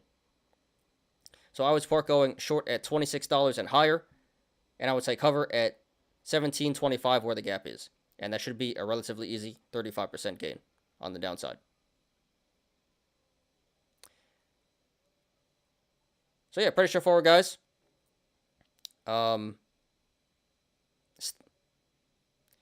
Definitely still in the middle of a short squeeze, but looks like it's winding down. Momentum cooling off. So sooner or later, this is going to have to pull back. So I don't think going long is a great idea here. Missed your chance.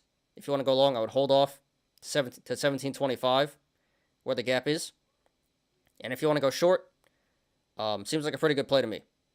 A lot of downside, a lot of bearish indicators, a lot of downside potential. So this should pull back down to 17.25. So this should pull back down to 17.25 where the gap is, and that should be a relatively easy 35% gain. All right, so congratulations to everyone who made money in the stock today. Consider taking profits if you're up, not financial advice. And good luck to everyone currently in the stock and to everyone looking to take a position. This is SST System1.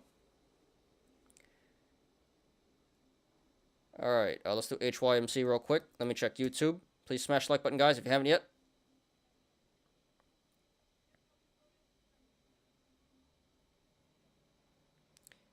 And Pablo D. What's up, dude?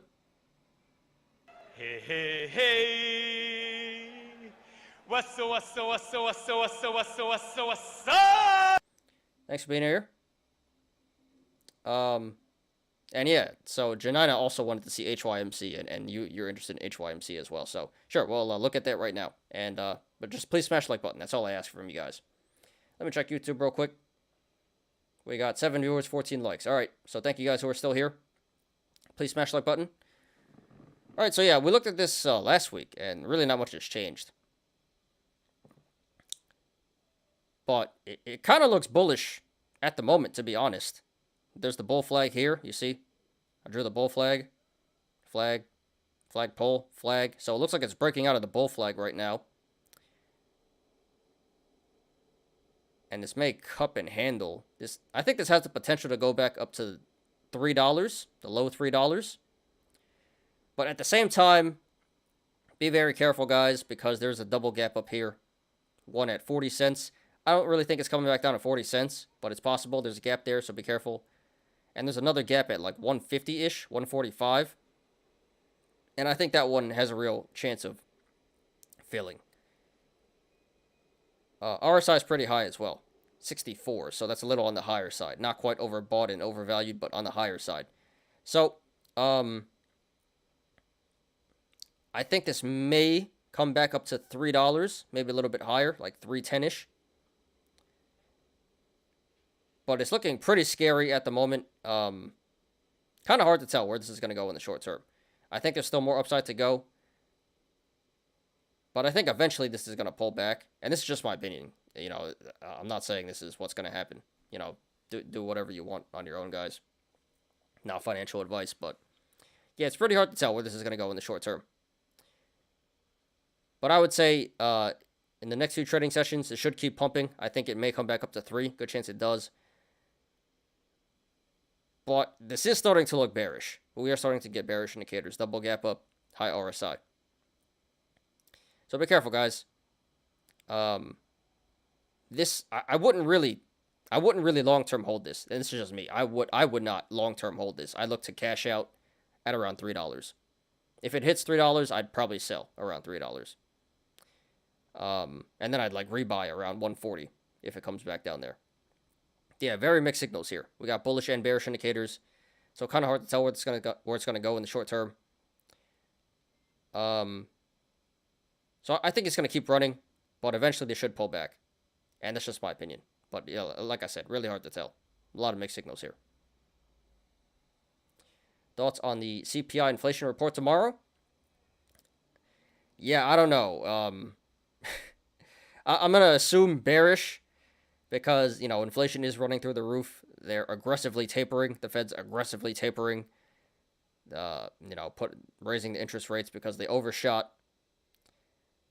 So, and whenever the Fed talks, you know, it's never a good thing. It's always bearish. So, I'm just gonna assume bearish. But maybe we'll be in for a pleasant surprise. But I'm not looking forward to that. I think it's gonna be bearish. So yeah, Pablo and Janan, I hope that answers the question. So in the immediate short term, I think it's going to keep running, but I think at some point it's going to have to pull back, in summary. AMC still involved in HYMC? Yeah, they're still involved. They still got a stake. They're not like actively involved, but they have a stake, yes. So, but yeah, this is a meme stock, you know? You know how this stuff goes. It's very volatile. So expect significant price action. But yeah, this is I wouldn't really diamond hands long term hold this. I'd probably sell if this goes to $3 and look to rebuy again. Tell me about GNCA. Yeah, shout out to you, Henrik, for the fat gains there.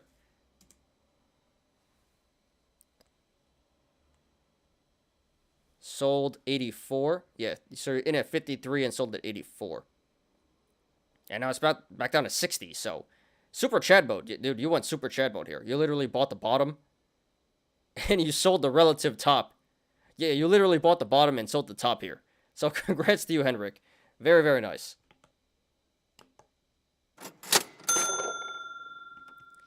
You want to buy more. Well, right now it's going down in the aftermarket, down to 55 cents. So tomorrow we'll probably sell off.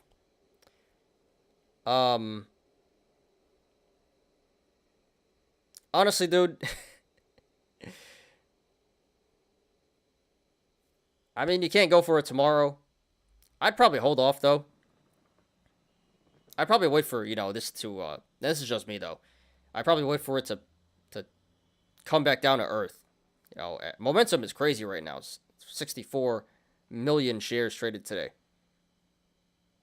So I'd probably wait for this will probably come back down and cool off and start to bottom out. I'd really wait for this to catch support and bottom out before I come in here. But high risk, high reward. So tomorrow this is probably going to go down. It's at 55 right now in the aftermarket bearish indicator. So if you want, you know, if you want an adrenaline rush, if you want super high risk, high reward, then maybe you can buy in tomorrow. But at the end of the day or something. But personally, I'd probably just hold off and try to catch this at the bottom. This should, you know, start to lose momentum and cool off pretty soon here.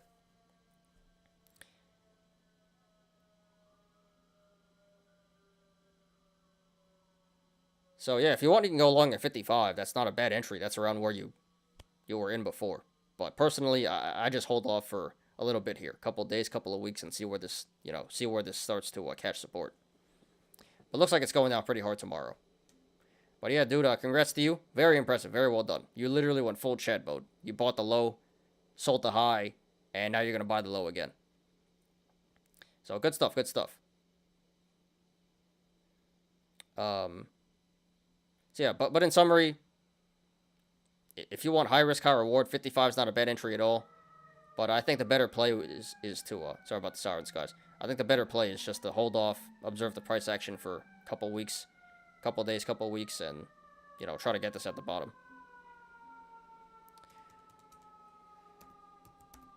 So I hope that answers your question, Henrik.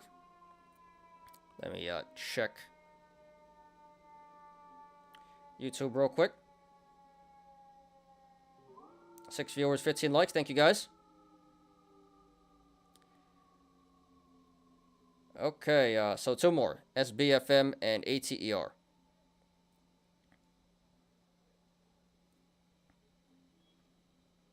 So here is SBFM, Sunshine Biopharma. This finishes at $4.73 today. That is down 21.56%.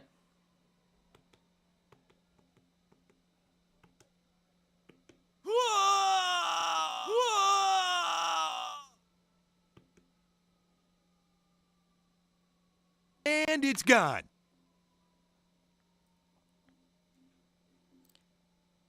Mustafa Els. I think you're new here, dude. Haven't seen you around before, so thank you. Welcome to the community. Welcome to the show. I really thank you for yesterday's review of SBFM. You really saved me from a bloody day. My question to you is, how do you see the future with SBFM?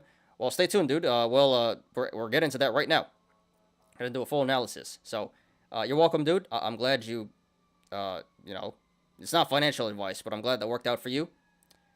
And, yeah, I'll try to answer your question, because we're going to do a full review right now, so stick around for that. And if you have any more questions, then feel free to ask it later. What is going on outside? Damn fire trucks. Well, I'm Jelly. Been waiting 6 months to unload my bio stock. Yeah, the high risk, high reward. Yeah, we talked about that on Friday. Henrik took a risk there, and it paid off real big. But yeah, it's just diamond hands. It'll have its day. All these biotech stocks, just one day they move, they squeeze, and they dump right back down. So I'm gonna wait for this fire truck to pass, and we'll get started here with SBFM. YOLO almost here? Not quite yet. We got 2 more to go. This and ATER, and then we'll get to the YOLOs. So maybe like 20 minutes or something, low roller.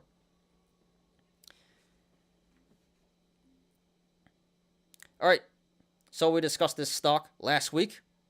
I did predict that the squeeze was over, and it should pull back pretty hard. A lot of apes did not like that. A lot of apes were very unhappy with me. But hey, I just keep it 100, guys.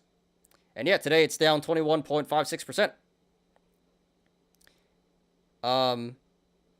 So yeah, I did get a good amount of hate. Some pretty good comments. So let's actually start off by reviewing some comments here.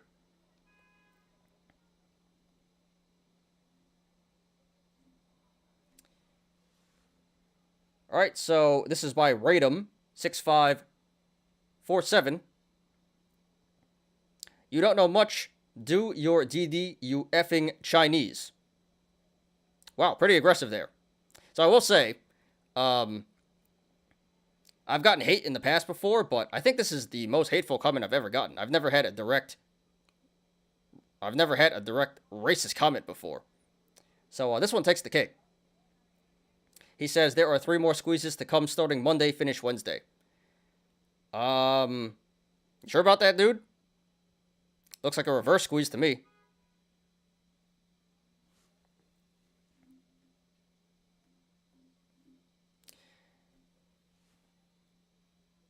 So I'm put that back up. So yeah, congrats to this guy, Radom6547, for being ignorant and being wrong.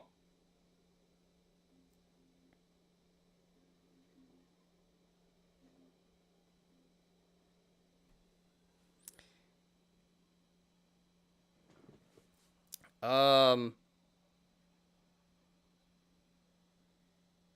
Oh, getting a reaction here. What's up, Kusama? Please ban those racist. Honestly, I really don't care. Um, that is pretty rough, but whatever. I don't care. It's just words to me. But yeah, that is that's on StockTwits. That's not YouTube. So I can report them, but I don't really care, to be honest. That's StockTwits for you. It's just pure toxicity.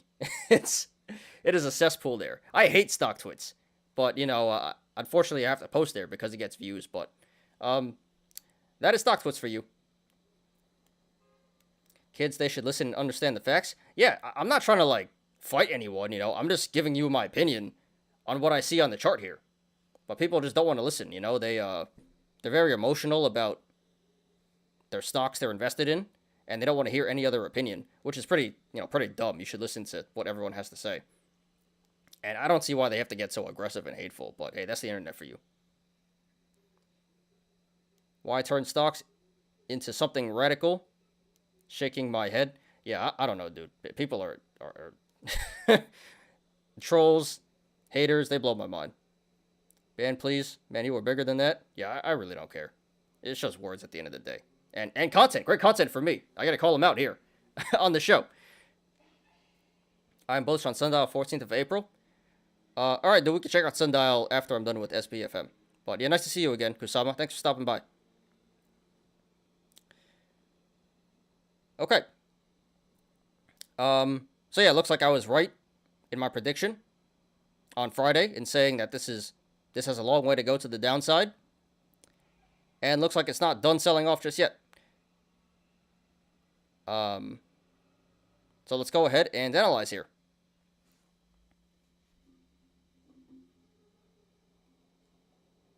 Earnings report coming up.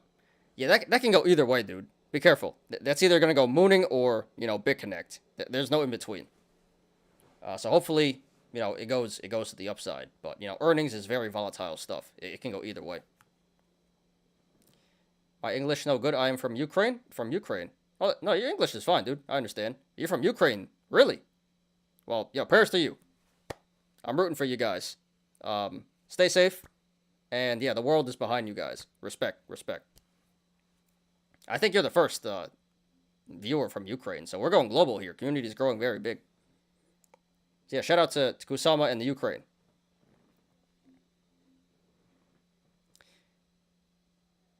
Okay.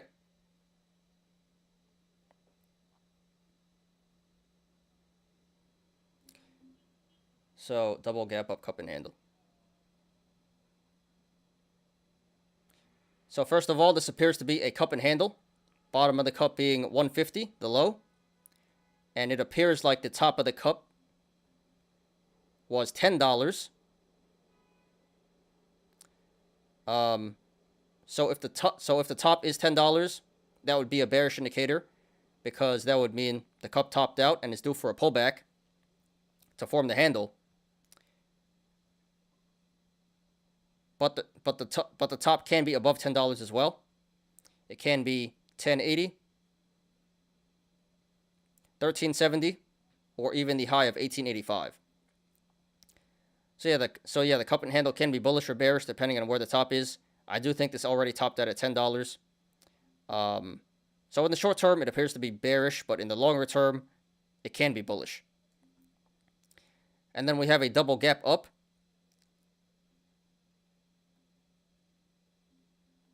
First gap up back here at 170. So that's a bearish indicator.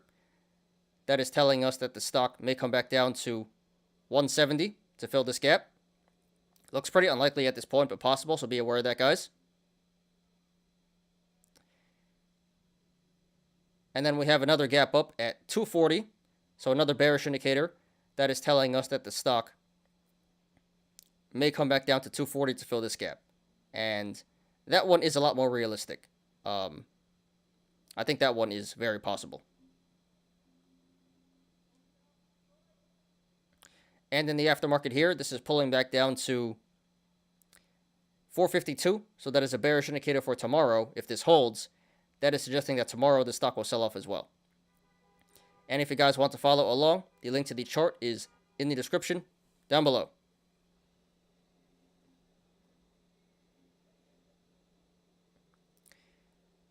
So right now, this is trading between the sideways channel, the rectangle of 485 and 445. So if this goes to the upside, next levels of resistance would be 485, 510, 555, $6, 630, 670, 715, 755, 785, 810, 840, 875, 905, 945, 975, and then 995. There is resistance above 995, but we're not going to discuss that right now.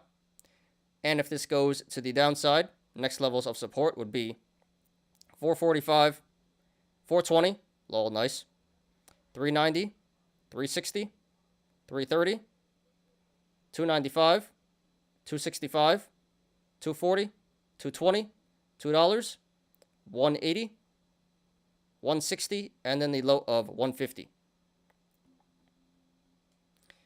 So right now at this current price, 473.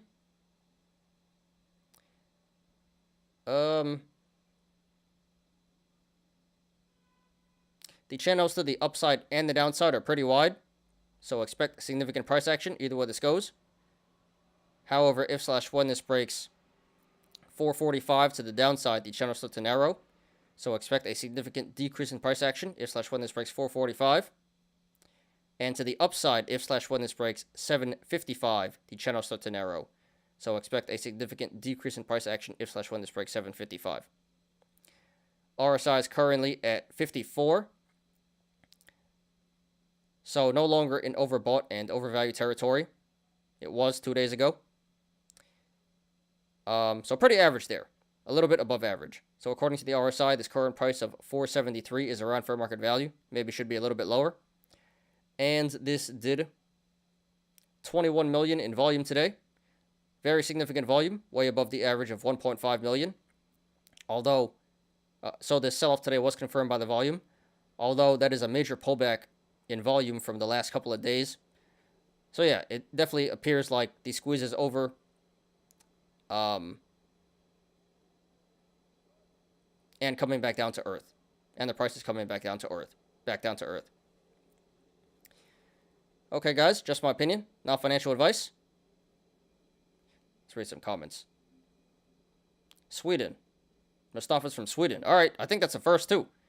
Yeah, we got a lot of European people in the channel now. So thank you guys. Yeah, this channel, this community is growing very, very fast. And in the beginning, it was just like mostly U.S. people and Canadians, and now we're all over the world. We got Chinese people, people from Asia, yeah, Europe, all over the place. So it's very, very nice to see this community growing.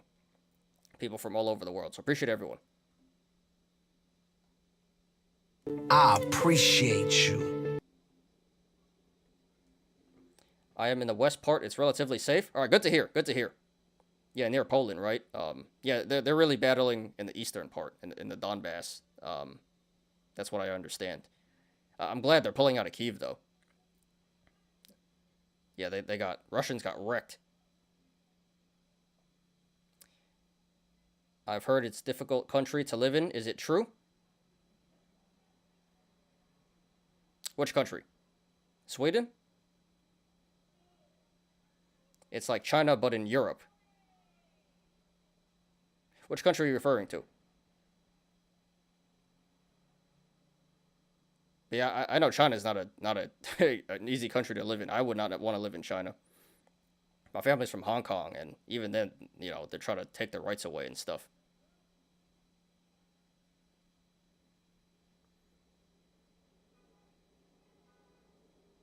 Yeah, when I think he means like in terms of censorship and you know, not having free speech and stuff like that. Government always looking over your shoulder. Authoritarian. No, I think Sweden is pretty liberal, actually.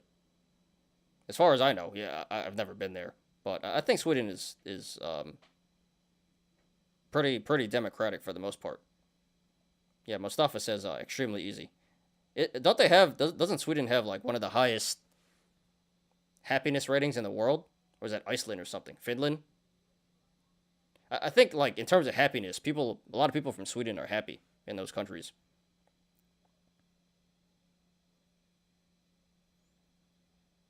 My friend from Ukraine don't want to go to Sweden. Yeah, I've never really heard anything that bad about Sweden.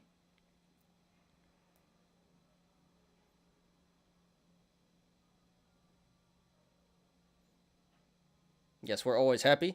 Yeah, sounds like you guys, you don't work that hard and you just relax a lot. And yeah, you guys sound very happy.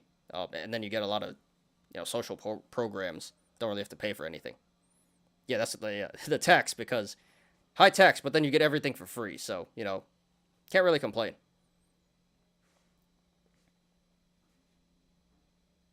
We have highest tax in the world. Yeah, I think you have, but you have some pretty good social programs as well. I think you get like free college and healthcare and all that stuff, right? So, you win some, you lose some. But yeah, I'm very happy to see communities growing, and we're getting people from all over the world here. So thank you guys.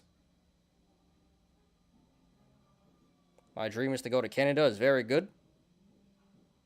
Yeah, it's very big too. Different parts of Canada. We have some Canadians in the community. So yeah, if you guys want to join the Discord, link in the description. Join the Discord. We have community members from all over the world, and we can chat whenever we want. It doesn't have to be live during the show. Yeah, I saw a documentary on jails, either Sweden or Norway, and it doesn't even look like jail. The jail looks like modern, contemporary, and looks better than the apartments I used to live in. Yeah. It's not really it's more like a dorm. I think I saw those too. It's more like a dormitory, and you get a lot of free time, and you get like TV, and you get to go outside, and yeah, even the jails are are pretty legit. They seem pretty happy in there. Anyway. Yeah, I'm just rambling now. Let's get back to the TA, guys. But I'm very happy, appreciate everyone from all over the world joining the community. We also have PS5. Yeah, I still can't get one. I still can't get a PS5. That's funny.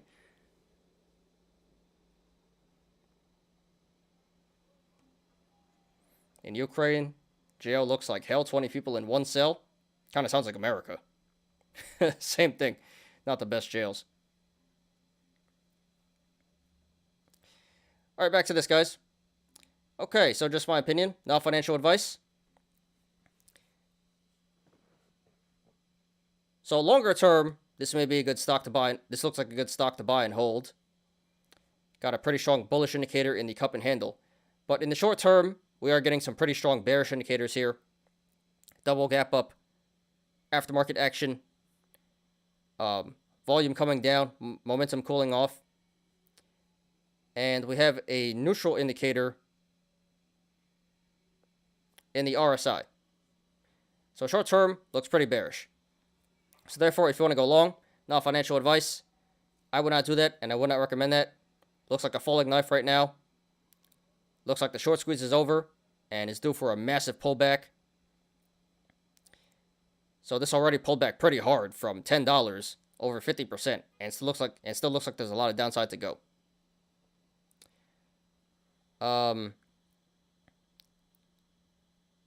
So I don't like the entry of 473. It's probably going to keep crashing, and you're probably going to end up getting burned if you go long here. I would say going long here would be a high risk, low reward play. Doesn't really make too much sense. Not much upside potential. A lot of downside potential. So if you want to go long, I would say hold off and set your buy orders to 240, where the gap is. It should at least come back down to 240, maybe even lower than that, maybe back down to 170, where the second gap is. But yeah, major gaps there. Those should fill. Strong bearish indicators. So I don't like the entry of 473. I like the entry. I would support going along at 240 and lower. And if it pulls back below 240, then you can just average down at the supports that I mentioned before. Now, if you want to go short, not financial advice, Again, very strong bearish indicators in the short term. This should keep pulling back. A lot of downside to go. So last week I said go short at 965, and you would have made a lot of money if you went short at 965, over 50%. But even here at 473, there's still a lot of downside potential, and it's still a pretty good entry. Let's do the math there.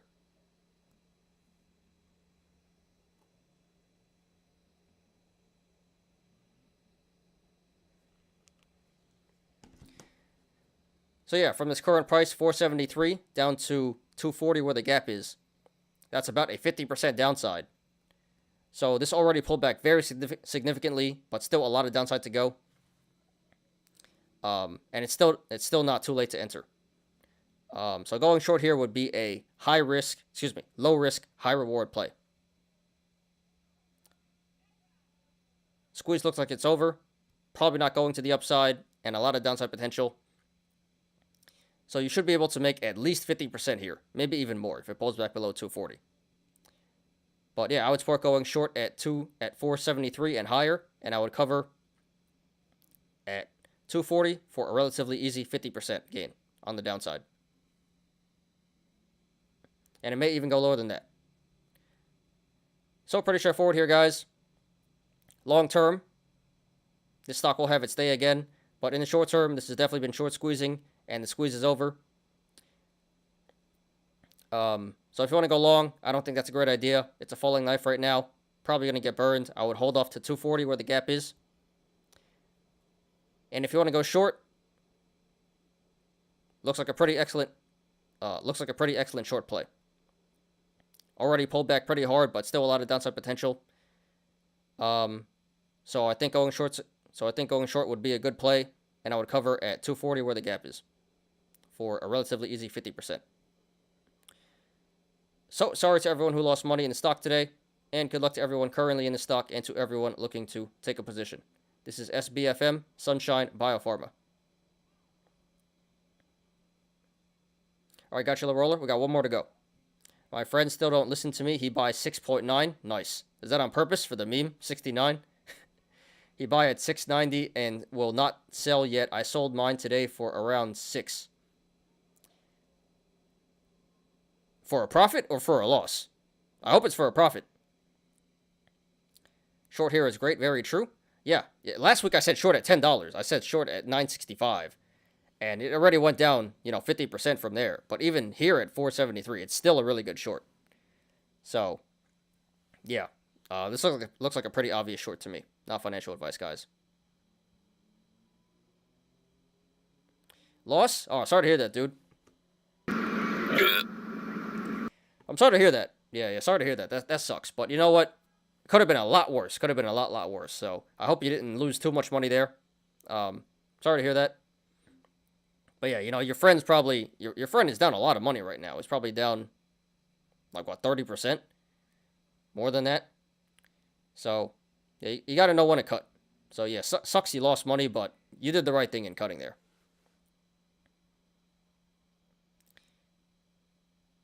I'm happy I joined out before the storm. Yeah, absolutely.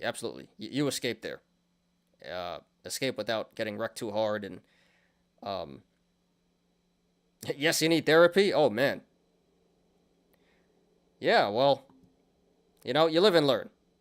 That's unfortunate. That really sucks for him, but this is how you learn. You lose money and and it sucks, and you don't want to lose it anymore. You never want to lose it again. So, maybe next time he'll learn.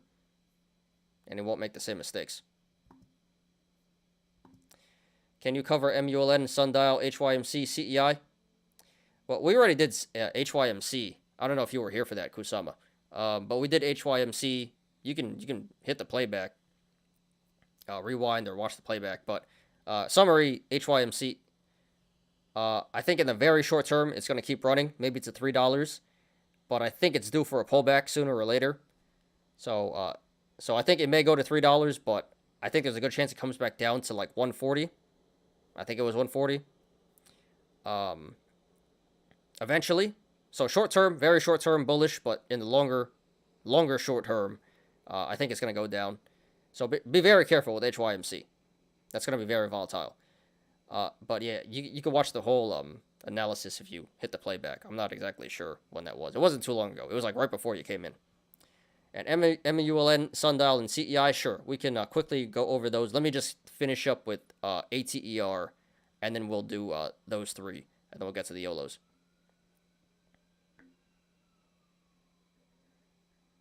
You are not doing 8 move to short stock anymore since you get wrecked D-Walk last year. Yeah, I haven't been really trading at all. Took a break, and then, but it's not because I don't want to trade. It's mostly because I've been busy getting my company set up, my investment firm, and that's almost up and running. But after that's up and running, and then I'm gonna do my Patreon stuff. I'm gonna work on my Patreon, so that may take a little bit longer. But then after that, I do wanna start trading again. Not like every single day like I used to, but I'm gonna be very selective, and and short things like this stock. Yeah, I'm not gonna go for like 20-30% gains. I'm gonna go for massive gains. I'm gonna wait for it to run very hard before I short it back down. But yeah, that was very stressful, and so nowadays I want to get back into it, but be more conservative with it and not short everything I possibly can. I'm only gonna go for certain things.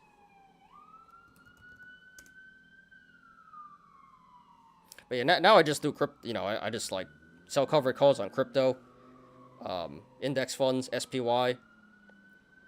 And I just bought Netflix. I just bought the dip on Netflix. All right, last one, guys. ATER. And please smash the like button, guys. Let me check YouTube real quick. But please smash the like button, guys, if you haven't yet. 9 viewers, 16 likes. Thank you, guys. So really good show. Really good show. All right, let's finish up here.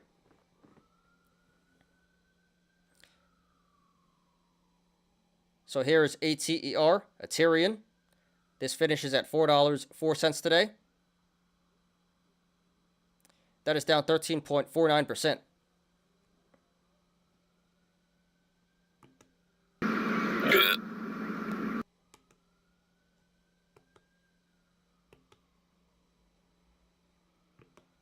Be connected.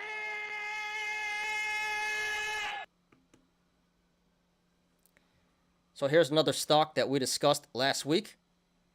Another stock that I predicted would pull back.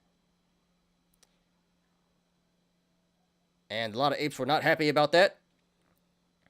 Received a good amount of hate from that as well. And we got some more comments, so let's read them.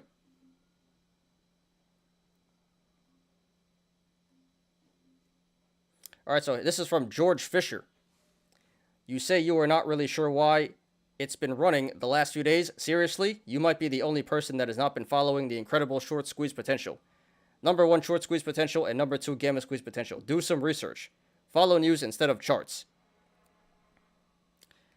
Okay. So, yes, I agree. You should follow news and charts. The thing is, this is not really news. Going on social media where everyone is screaming it's going to squeeze is not news. That's speculation. And nowadays, a lot of people get confused between the difference between news and speculation. And DD is supposed to be fundamental and technical analysis. Not go on social media and scream one moon.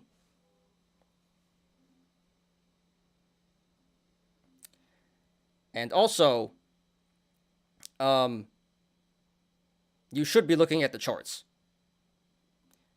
That's how I predicted this would pull back down to 390, and it did. So yes, you should look at news and the charts. But what he's looking at is not news. That's not fundamental analysis. And you should be looking at technical analysis, always.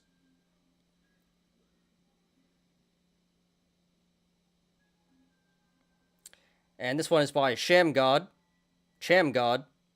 You know nothing. ATR to the moon. ATER to the moon. Yeah, I know nothing, but, I called that this would pull back. to 390, and it did. So, what do I know? Give him the clown.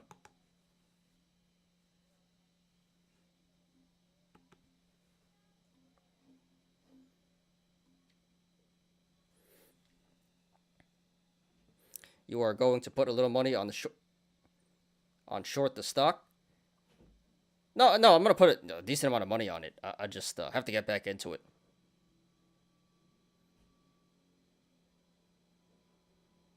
What kind of music do you listen to? I like Juice WRLD. He's pretty dope. To be honest, I don't really listen to music. I'm not a big music guy. I just kind of like bump to what's on the radio. Yeah, I'm kind of lame like that. All my friends are like, "Did you hear this album? Did you hear this album?" I'm like, "Nope, never even heard of it." So I'm not really into music like that. Sorry to disappoint.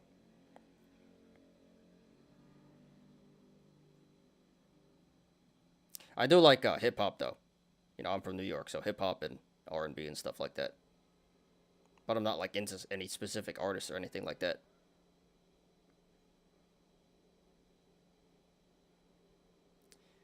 Lol, moon, clown, yeah. When moon? Where's the got a meme for that.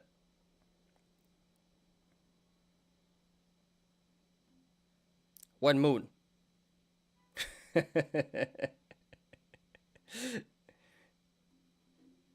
Sham God ain't lying. ATR to the moon because I need confirmation bias. Absolutely. That's what StockTwits is. It's just a huge circle jerk of like, to the moon, to the moon, to the moon. And then when you see that, you just inverse everyone, and you're probably going to win. Do you have something like Black Mirror to recommend on Netflix? No, but I do love Black Mirror. That's a great series there. But I don't really watch TV too much either. I'm just staying on my grind.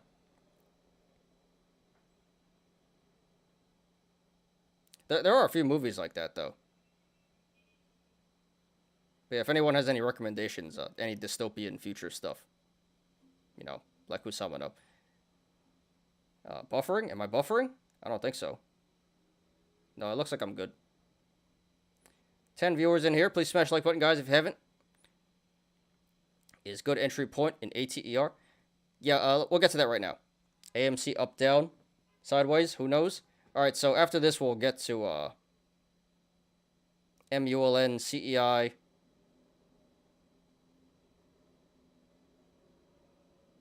Sundial, and AMC. Okay.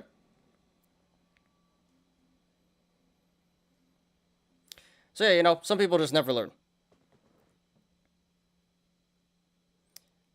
I tell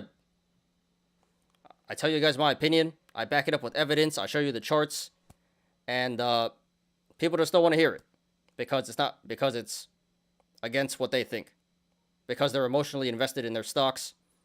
And what's their argument? One moon.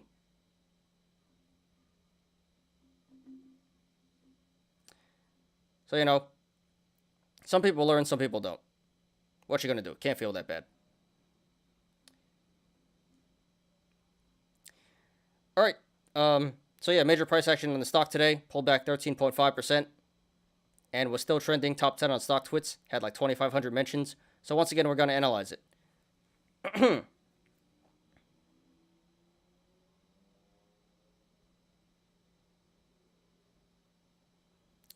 Okay.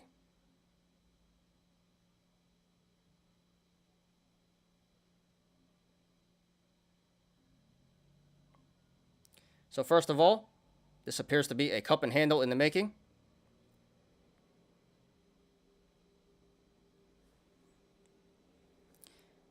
Bottom of the cup being the low of 210.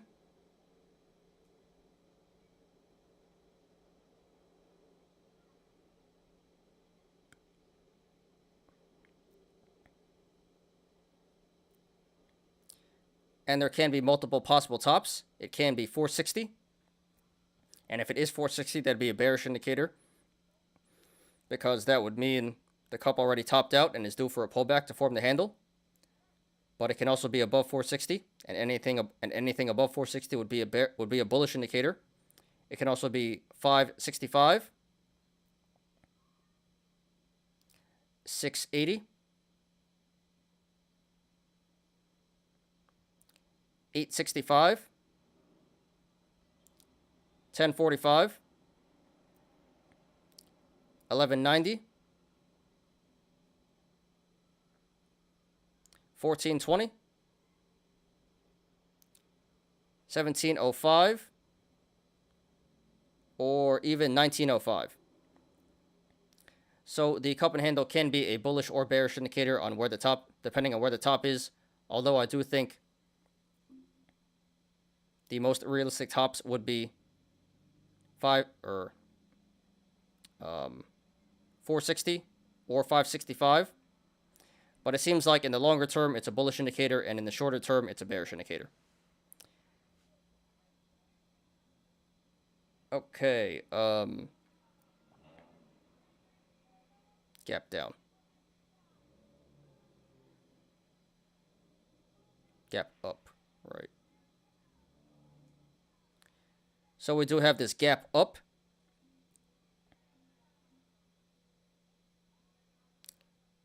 At 389. So that is a bearish indicator that is telling us that the stock should come back down to 389 to fill this gap. It almost did today. It went to 392. So 3 cents away from filling the gap, but didn't quite get there. So yeah, bearish indicator. This should come back down to 389 to fill this gap.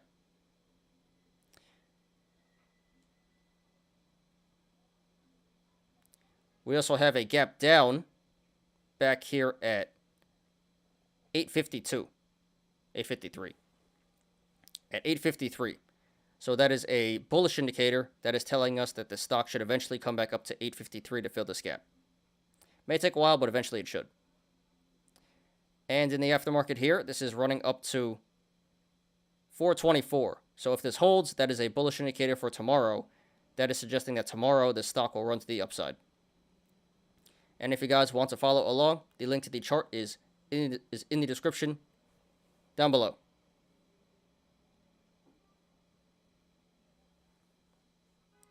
Poor Bitcoin.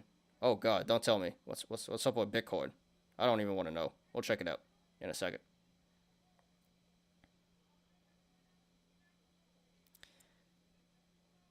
All right. So right now this is trading between the sideways channel, the rectangle of 410 and 355. So if this goes to the upside, next levels of resistance would be 410, 460, 510, 565, 610, 640, 680, 745, $8, 865, 910, 955, 995, and then 1045. There is resistance above 1045. We're not going to discuss that right now. And if this goes to the downside, next levels of support would be 355, 305, 255, 210, and then 140.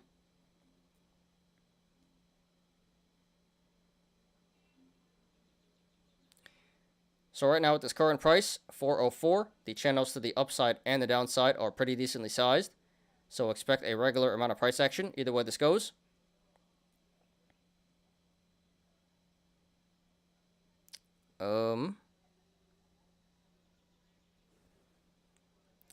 However, if/when this breaks 680 to the upside, the channel starts to open up and get pretty wide. So expect a significant increase in price action if/when this breaks 680. RSI is currently at 62, so no longer in overbought and overvalued territory, but still on the high side there. So according to the RSI, this current price of 404 should be a bit lower. And this did 20 million in volume today, which is above the average of 7 million. So the sell-off today was confirmed by the volume. Although it appears like the volume is pulling back pretty significantly from the past few days. So it appears like the squeeze is winding down and coming to an end. All right.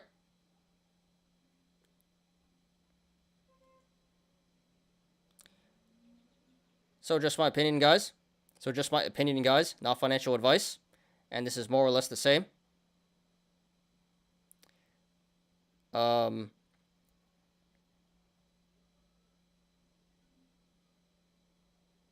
This is more or less the same from last week, from Friday.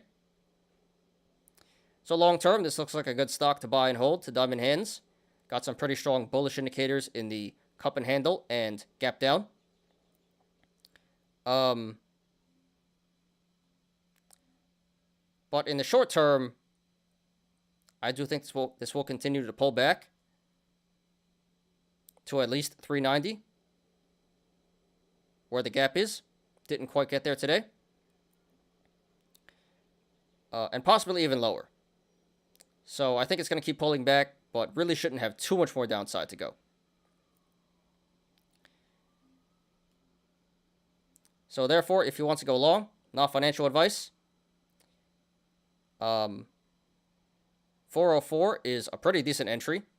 But like I said, RSI is a little on the high side, and I still think the gap at 390 has to fill. So I do think there's a bit more downside to go here. So while you really can't go too wrong buying in at 404, I would hold off to at least 390. It should come back down there, so you can get a little bit better of a price. And if it pulls back below 390, then you can just average down at the supports that I mentioned before. So yeah, 404, pretty decent entry, but if you're a little bit patient, you should be able to get a little bit better at 390 and lower. And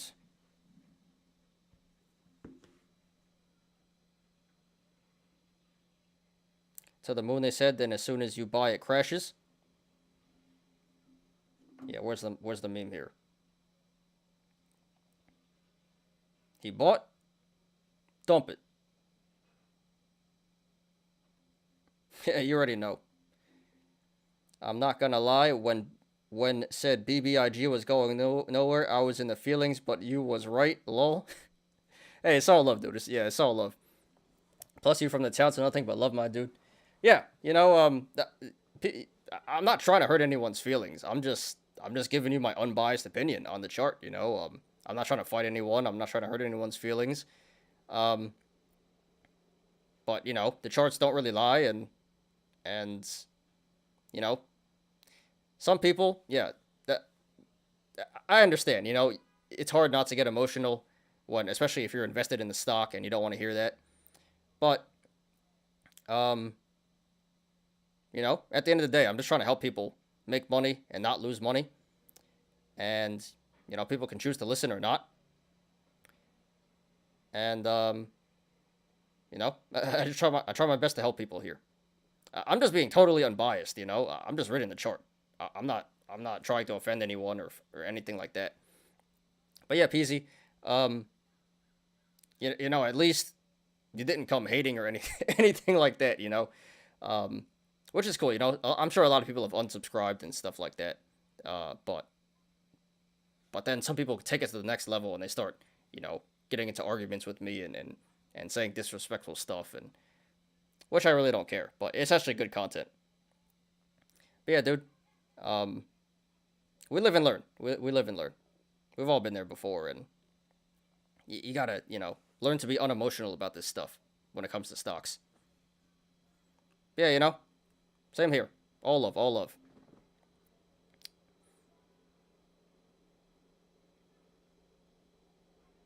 All right, back to this. Oh, I gotta do the math on this. 390.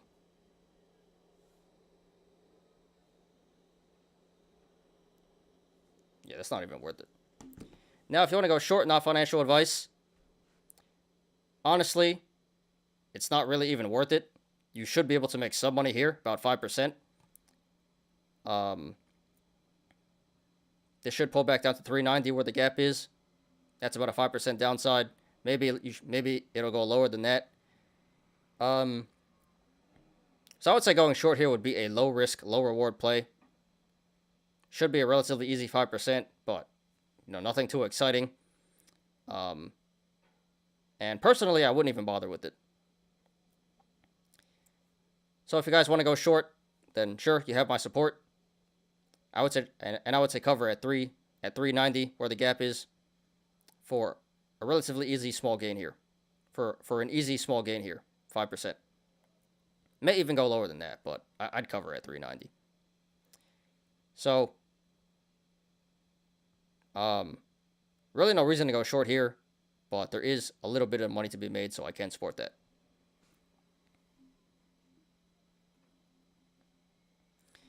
But yeah, guys, pretty straightforward here.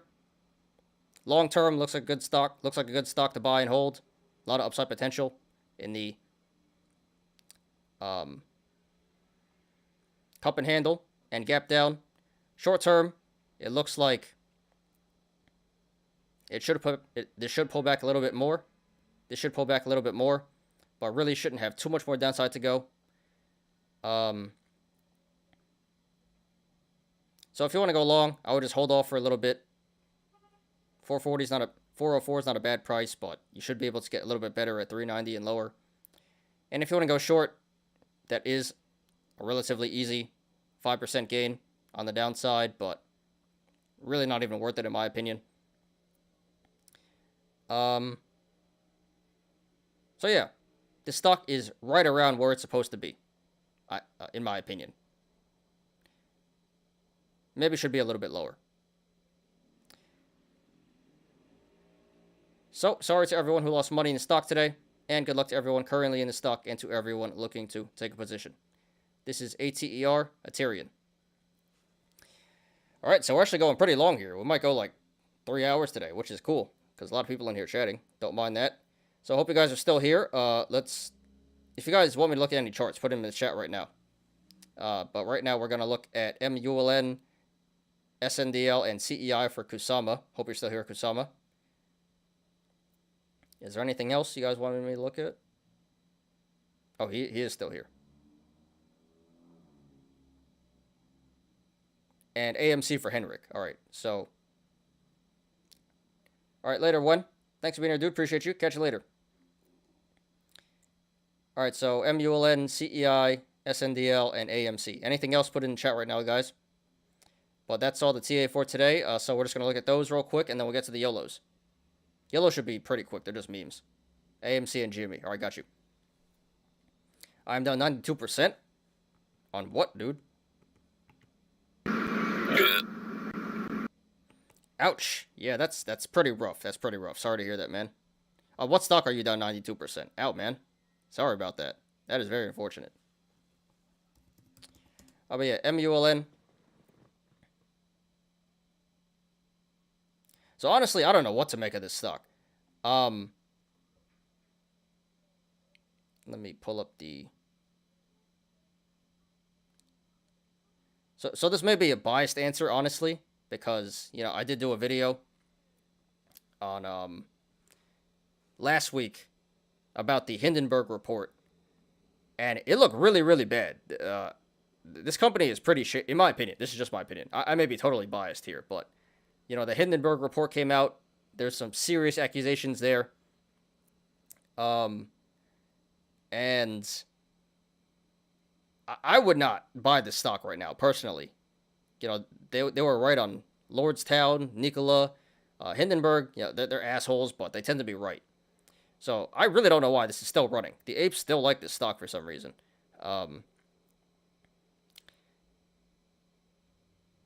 But just based on the chart here, long term it does look bullish, I will say. Big cup and handle.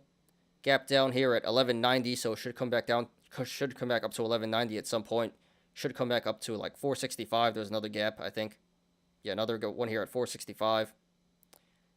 But then we also have the gap ups here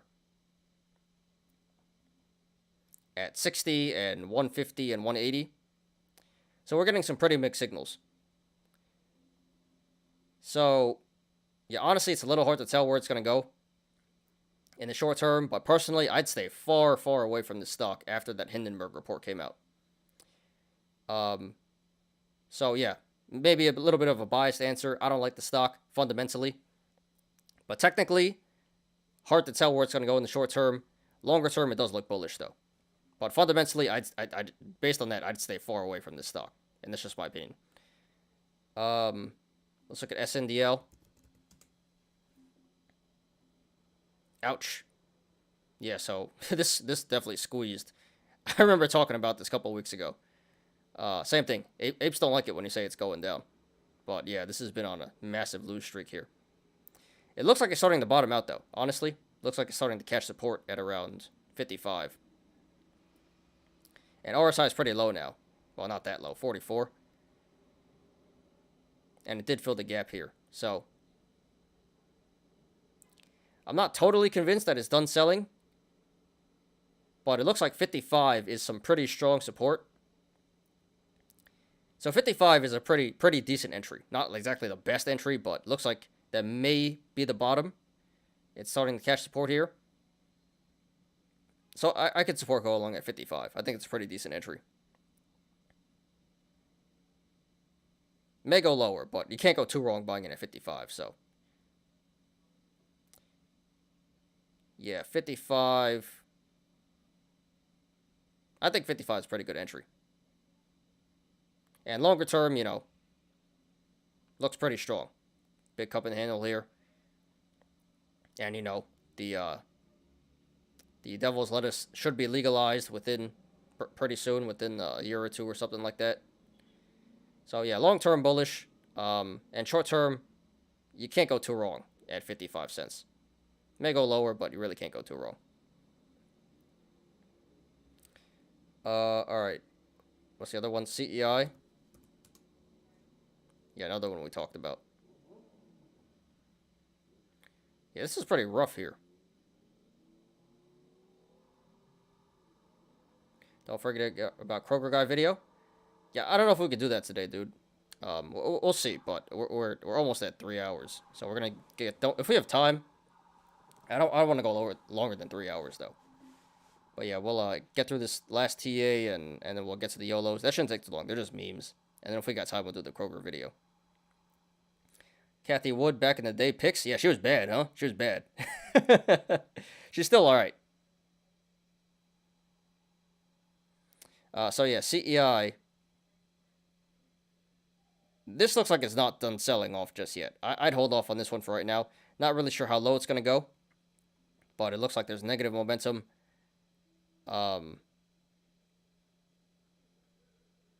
Yeah, I can't really say how low this is going to go, but it should keep... It doesn't look good. You know, it looks like it's like a falling... Not a falling knife, but looks like there's still more downside to go. So I'd hold off on this one for right now and try to, you know, just observe the price action and see when this starts to bottom out and catch support. But I think it's going to keep going down in the short term. But longer term, you know, it looks pretty good. Very big, you know, cup and handle here, long term. So, yeah, short term should keep pulling back. Long term looks pretty good. I mean, it's not a bad entry at 73, but it should keep going down, I think.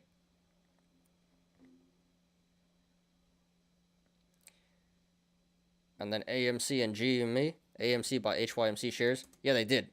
And it initially squeezed, but now it's... Who knows what it's going to do. AMC. Yeah, so this one is starting to look bullish. Yeah, so the squeezed up, big losing streak, and now it looks like it's starting to catch support. So I think 18's a pretty decent entry. Maybe at the bottom. It may be at the bottom.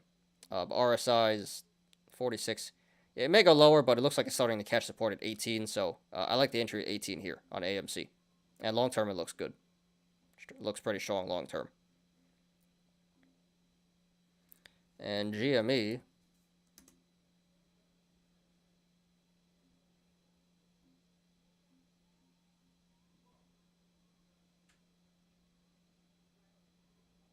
I don't think that's a gap. Maybe it is. Yeah, GME is similar to AMC. It looks like it's finally starting to catch support here.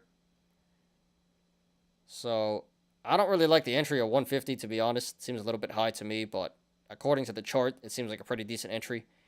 I think this has the potential to go back down to 130-ish. I try to get this back at 130, honestly.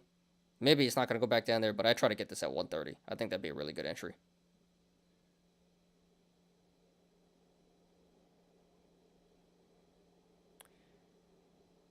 But yeah, long term looks bullish. But in the short term, this it is starting to catch support, but I try to get this back at 130. AMC, oh, buy tomorrow and sell at 30. AMC, you want to sell at 30? I mean, yeah, you know, you just have to wait till it squeezes again. It will have its day again. All these meme stocks do. But you may end up waiting a couple of months probably. But yeah, you know, every couple of months this does pop. So, yeah, you can't do that. Buy 18, sell 30. Sounds like a plan, dude. Alright, guys. So, yeah, that's all the TA for today. And let's get to the YOLOs now. And, shouldn't take too long. There's just a lot of memes.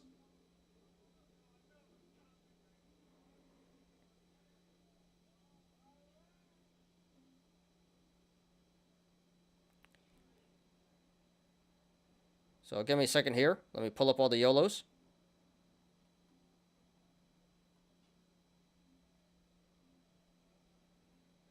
Wonder how many people are still here.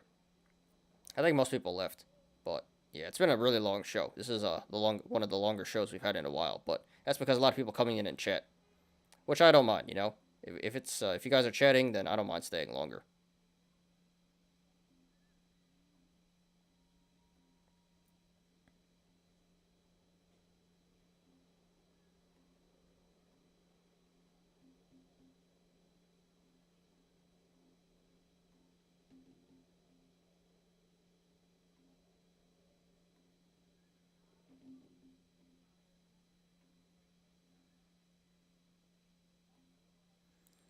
Alright, give that a second to finish loading. And we'll get started with the YOLOs here. And let me just check YouTube real quick, see how many people are still here.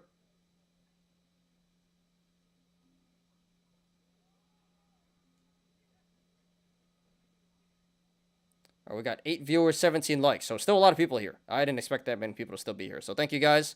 Really appreciate it. If you guys haven't hit the like button yet, please smash the like button. And yeah, it's been a really great show. Really great show. A lot of content to cover. A lot of people coming in, chatting. So, yeah, this is one of the better shows. I think the record was 25 likes. So, but you know, this is still really good show. One of the better shows. Still loading.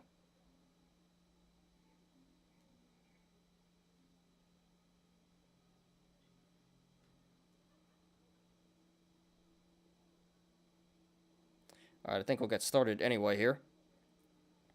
Alright, guys, so today we got 9 YOLOs.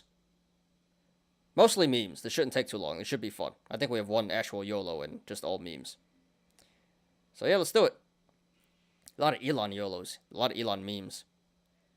So this one is by Brooklyn Rob 21. Elon's next tweet. Guess who just bought 51%? And this is from when Elon was on the Joe Rogan podcast and he was, you know, smoking a J. But yeah, everyone's talking about Elon taking over Twitter, hostile takeover, and he can do whatever the hell he wants. So this is actually not that unrealistic. I could actually see this happening. But yeah, this is a meme. He didn't actually tweet this, but I can totally see this happening.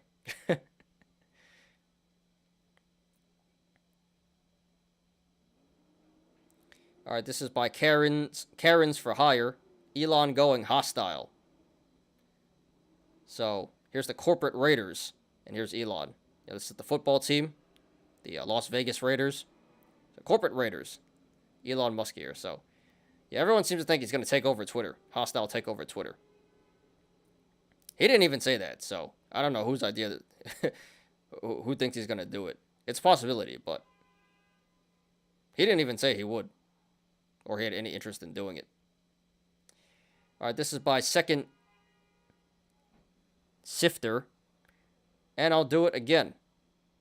So, yeah, another Elon meme here. This is from the Avengers. The Hulk. The SEC. You need to stop tweeting and pumping random stocks or you're going to be in big trouble. Elon, he don't care. He don't give a F.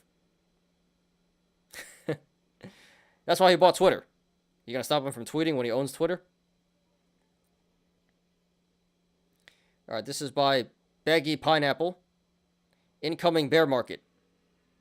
Sure DD times Kramer. So yeah, you guys already know the meme. Inverse Kramer, not financial advice. Kramer says the bear market is over. Uh-oh. So if Kramer says the bear market is over, it may be just starting. I'm not saying it is, but you guys know the joke. Inverse Kramer. So if he says buy, you may want to sell. Yeah, Jim Kramer gets a lot of heat. I like Kramer. He's just fun, a clown.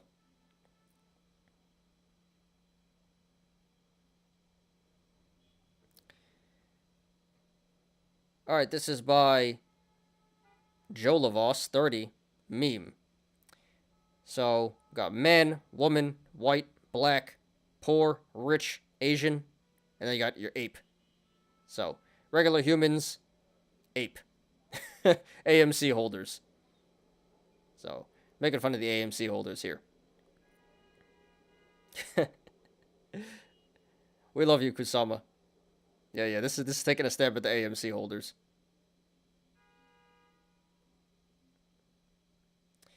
Alright, by 002, Timmy. How it feels to be a bag holder. And this is very accurate. So you bought the high. Dip. Goes up a little bit. Let's effing go!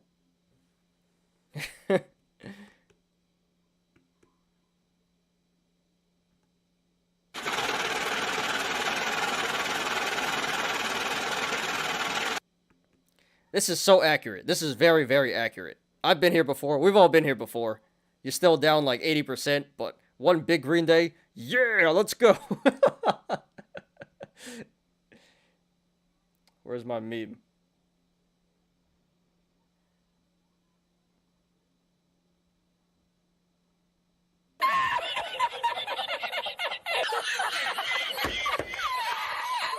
Super accurate. This is me with Dogecoin right now. I bought Doge at 24. This is totally me when it ran up to 18. I was like, yes! And it's right back down to 14.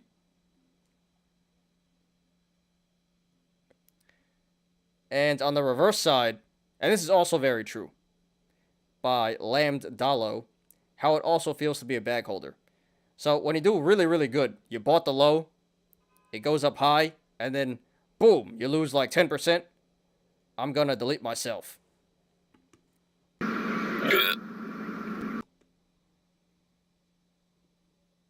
What am I gonna do? Yep, this is very accurate. Everyone is like this, actually. Everyone. The boomers, every long-term investor, you know, you hold for the long term, and then you're up so much money, and then it drops 10-20%, and then everyone's like, oh my god. Yep, very accurate. I can relate to this as well. Alright, by Trump's third testicle. Nice. How it feels to be part of the greatest... How it feels to be part of one of the greatest bag holds of all time. So, I'm not sure if you guys watch South Park, but this is the Special Olympics episode from South Park, where Cartman pretends to be mentally challenged. And, yeah, Wish.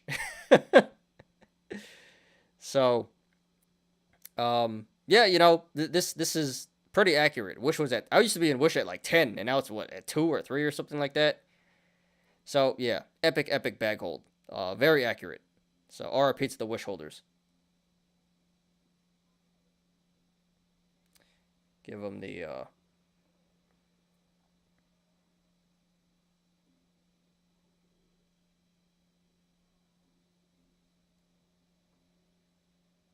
And it's gone. Yep, gonna be bag holding, gonna be diamond handsing for a long time there.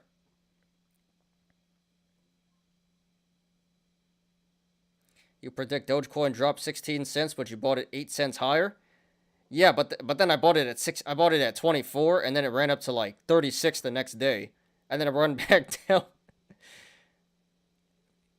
Yeah, should have listened to myself there, but I just thought, you know, it was at 72, and it dropped to 24. That's a 65% downside. I'm like, this is a pretty good entry. I'll buy in 16 or 24. So yeah, that's my fault. Should have waited to 16. I should have sold at 36. All right, last one. This is an actual YOLO here. So by D. Crockett, decent week for tech puts. So it doesn't really say what he did, but I'm assuming he had Amazon and Google puts. And yeah, this looks like a $1,000 YOLO, and he's up $9,600, up 971%.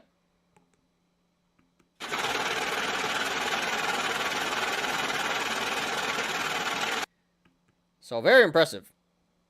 You know, not like number wise, but gain wise, almost 1,000%. That's hard to do. So very impressive, and it's probably even more now that tech went down so much this week, today. So yeah, D Crockett, thanks for hosting. Congrats to you, dude. Massive gain there, and yeah, this should expire in the money. I don't know because you didn't put your actual plays here, but make sure you secure the gains. Hit the sell button at some point to secure the gains. But yeah, congrats to you, dude. Fat Tendy's here. All right, guys. Oh, what up, Busy Bone?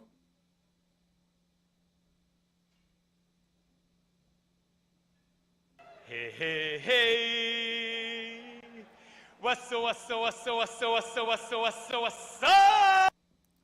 Thanks for being here, dude. Appreciate you as always. Nice seeing you again. Welcome back.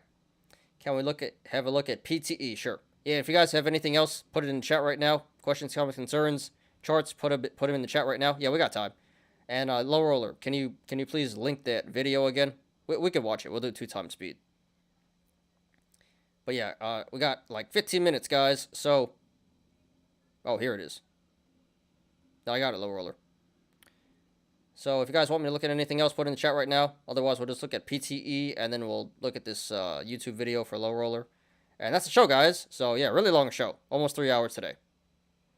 But it was a great show, so thank you, guys. PTE. Please smash the like button too, guys, if you haven't yet. Alright. Penny stock here. Well, RSI is at 25. You're welcome, Mustafa. And yeah, appreciate it. Take care. Hope to have you back eventually. Soon. Peace out, dude. Yeah, PTE RSI is at 25, so that is oversold, undervalued. Is this an all-time low? This is an all-time low. And yeah, there's a lot of upside potential here in the long term. Big cup and handle. And it looks like it is starting to catch support here at 18, 19-ish. Oh, it's moving in the aftermarket. What's going on here? Okay, so yeah, I think this is a pretty good entry, 20, 21 cents. That is near the all-time low, oversold, undervalued. But it looks like it's mooning here in the aftermarket. Did something happen? Was there news or something like that? Zach Morris? Zach Morris, that's what happened. Oh, God, give me a break. So I wouldn't go for it now. I think it's too late to go for it now. I wouldn't even bother. But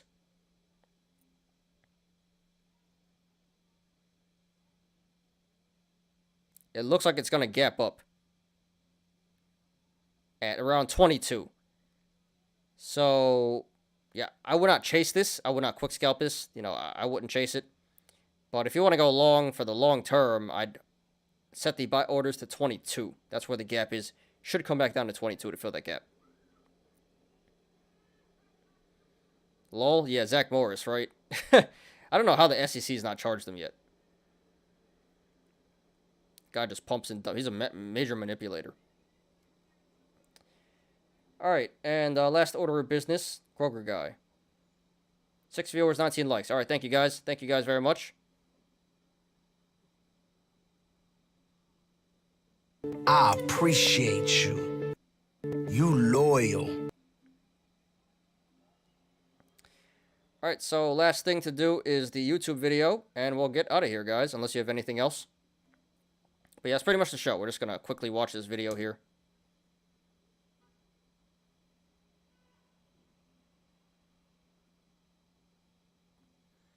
You can 2x the video? Yeah, I plan to, dude. A little too long. All right, so this morning when I left the house to go... Pause. Hey, he's at 715 now. He's getting subs. He got fired?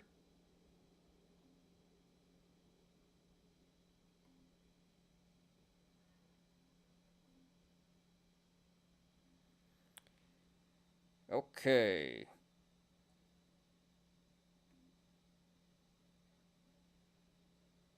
Alright, let's watch. Hopefully it doesn't lag that much.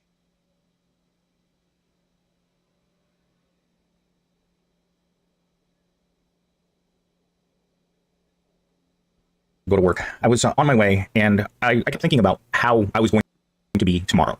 And as I approached the warehouse, I noticed that the owner's car was still there. Like, normally he comes in after I do, so I get there and I get set up. But today his car was there, so I thought that was a little strange. So I walked in to find the business owner never went home last night. It was obvious that he had stayed in the office all night, and there was a bottle of alcohol on his desk, and his face was entirely red. And I could tell that he was heavily intoxicated. And as I walked into his office to see what he was doing, there's a pile of resumes because, he's an old man. He still prints out the resumes and highlights them to see what he likes in the resume, but most of the time he just wads them up and throws them away. So I don't know how to explain this part, but it got weird. It almost felt like he was going through the 5 stages of grief, because he started telling me how he had gone through all of these resumes, all of these people that he had seen on all of the websites where he posts his job openings. And he said he couldn't find a single capable person that he felt would be motivated and contribute to his business. And I just looked at him like, you offer the minimum wage, you want a lot of experience, and unfortunately, when people apply to your job, they're just spamming the job. Because he got more resumes from unqualified people, I mean, in his opinion, right, that just weren't worth looking at. But while he was telling me all of this, he finally admitted one thing that I'd hoped that he would say. I've worked there for almost 4 months now, and he told me, and I know he was drunk, but he said, you're a person that's too good for this job. And I just kind of, I looked at him and I was like, he's really saying this. It's like, yes, because of your education level, your experience with all of these different things, you should be making more money. And I just kind of... Okay. So he validates, he's validating the Kroger guy. The guy thinks he should get paid more, and the boss told him he should get paid more. Yeah, seems like a bad boss, and this guy seems like a bad employee too. I don't know. If he's really so qualified and educated, then why is he not making more money? Why can't he find a better job? Because victim. Looked at him, and then I looked at my feet, and then I kind of I was taken aback by the comment. But that's where any sort of niceness or walking away from this job in a professional manner ended. We knew how this was going to end. I think it was about 40 minutes later, and that's when his whole attitude changed. And that's when he started calling me names, all kinds of names. I'm not going to repeat them on YouTube because I don't want my channel to get in trouble, but there was a lot of 4-letter words being tossed in my direction. He called me ungrateful. He called me a malcontent. And at the end, when he was done with his rant, he threatened to throw me out by force if I didn't leave. So I realized that he wasn't just firing me. He was throwing me out like used clothing or like the trash. He was throwing me out, and I was... Why is he getting fired? Why is he getting fired? Doesn't the business owner want him? All right. Guess not. I put my hands up in the air and I'm like, okay, you know what? There's nothing I can do. Obviously, my work performance isn't enough. So, as with any other job I've ever had, I don't keep anything at work. So I put my backpack back on and I started walking out the door. I've been fired from every job I've ever had. This isn't new to me. When business owners aren't getting what they want. He's been fired from every job he's ever had. Sounds like a really bad employee. Really bad boss, really bad employee. And they can't beat you down to the way that they want to treat you. Because remember, all business owners in this country want the American people to be their slaves. How do we know this? How do you treat a slave? No benefits, no time off, poor wages, calling them names, mistreating them in the workplace. This is America. This is how we treat people in America right now. The average American worker probably gets yelled at or screamed at or called profanities all day long. I experienced it at Walmart. I experienced it at the call center. I've experienced it in every single job. Maybe if you get a better job, that won't happen to you. That I've had before and after college. Of these general managers just treating you like absolute garbage. They don't care what names they call you. They'll scream right in your face. I've been called all kinds of racial slurs in my life. That's just the way that it goes. There's nothing you can do about it. They're business owners. Remember, they're the job creators. They're the people that make business in America. So after I left, I went home, and of course he didn't turn off my computer access, so I still had access to the warehouse store. So I just sat there and I kept seeing the orders coming in one after another. Nothing was going out. He literally did nothing. I thought it was funny because just hourly he was losing hundreds, if not thousands of dollars in work that wasn't getting done. And, I kind of sat there and I laughed for a little while, and I waited, I started looking for other jobs. I even went back to the Kroger's to see if they would hire me back as a cart butcher again. They said they would, so, again, I feel like I'm... He's going back to Kroger's? That's funny. He should go back. Turning back to Kroger's, but this isn't uncommon to go back to a job where you've been fired from. Why? They just don't have anyone. When I walked into the Kroger's, they had one cashier and one front-end manager today. So when I asked the general manager if I could come back to push starts, he's like, when can you start? That's how easy it is to get back a job where you got fired from. That's America right now. They've got the giant we're hiring poster up. You've got experience pushing carts. That's where I'll be Monday again. Anyhow, while I was looking for another job this afternoon, my phone went off and I saw that it was the owner of the warehouse. It's probably about 3 o'clock-ish, I imagine, somewhere around that time. And I didn't answer. There's no reason why I should take more abuse from him over the phone. I don't work for him anymore. That job, the warehouse job, is over. You don't treat people like that and expect for them to come back ever again or ever talk to you again. And that's the situation that we were in. It's like, you know what? You finish this. It's like ending a relationship with your significant other, and they toss you out. Believe me, I've been tossed out of relationships as many times as I've been fired in my life, just because that's the way that things end with a lot of drama. So he left me a voicemail, and this guy seems to complain a lot. It seems like it's never his fault, right? He gets fired and he gets dumped, but it's never his fault. So is the other person, right? So it's also him. He doesn't realize it's him as well. It's other people, it's the bosses, but he's a problem too. And I listened to it, and it was really pathetic.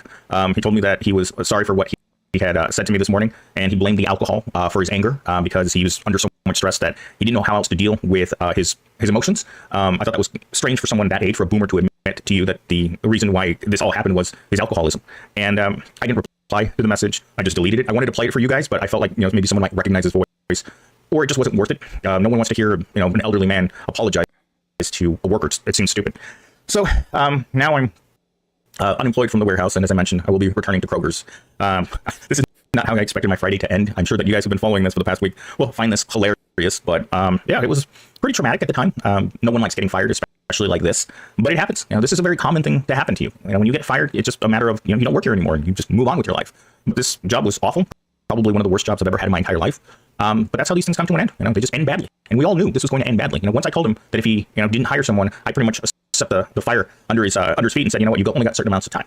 And when you do that to a person that's already dealing with a lot of personal issues outside of work, especially when it comes to alcoholism, there's just no way that this was going to end in a All right, so he's going back to Kroger's. That's pretty funny. All right, well, yeah. So he's definitely part of the problem. Like yes, it seems like a bad business owner, but he's definitely part of the problem too. He seems pretty lazy. He likes to complain a lot, and then when stuff doesn't go his way, it's not my fault. It's your fault. So yeah, don't feel bad for that guy. But yeah, it's pretty funny. He's going back to Kroger. Absolutely, the problem is him. A lot of it is him. He got fired 3 times on Kroger. The guy has so many chances. He got fired 3 times from Kroger or in general. I would fire him. Rumor? Yeah, he doesn't sound like the most motivated worker. But people are looking for work now. Businesses. They have no help. They are looking for employees. That's pretty funny. Yeah, he's going back to Kroger. Kroger should terminate him. He got 3 chances. He got 3 chances at Kroger? Yeah, that's a lot. I guess they're that desperate. Business owner should create YouTube channel. He can't find employee journey.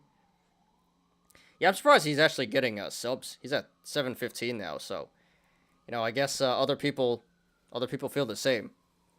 Same type of people, victim mentality, and everything is so bad and blah blah blah blah blah, and it's not my fault and whatever. Business owner is lazy. Yeah, so is he. So it's everyone. Business owner and him. But anyway, guys, so yeah, we went 3 hours today. 3 hours today. So really, really long show. I did not expect it to go this long. I thought it'd go 2 hours. But a lot of people coming in here and chatting today. So that's cool. Answered a lot of questions. A lot of new people as well. So thank you to all the regulars. A lot of regulars came in. Appreciate everyone.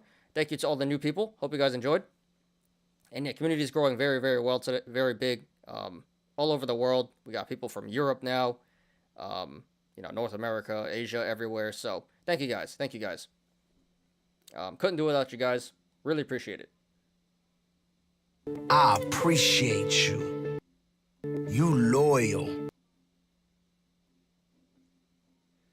Thank you so much for everything today. Thank you, Kusama, and thank you to everyone else for being here. Couldn't do it without you guys. You guys make the show possible. And yes, thank you, Busy. Please smash the like button. Slam the like button if you haven't yet. All right, so I think that's it. So let's get out of here. So I got quite a bit of editing to do tonight. But these should be some good videos. These should be some very good videos. A lot of content. All right, let's get out of here. Thanks everyone for watching today. I appreciate you guys. Please like the video. Please subscribe and catch me every weekday after market close on the Smarter Gambling Show. You apes already know. Diamond hands to the moon.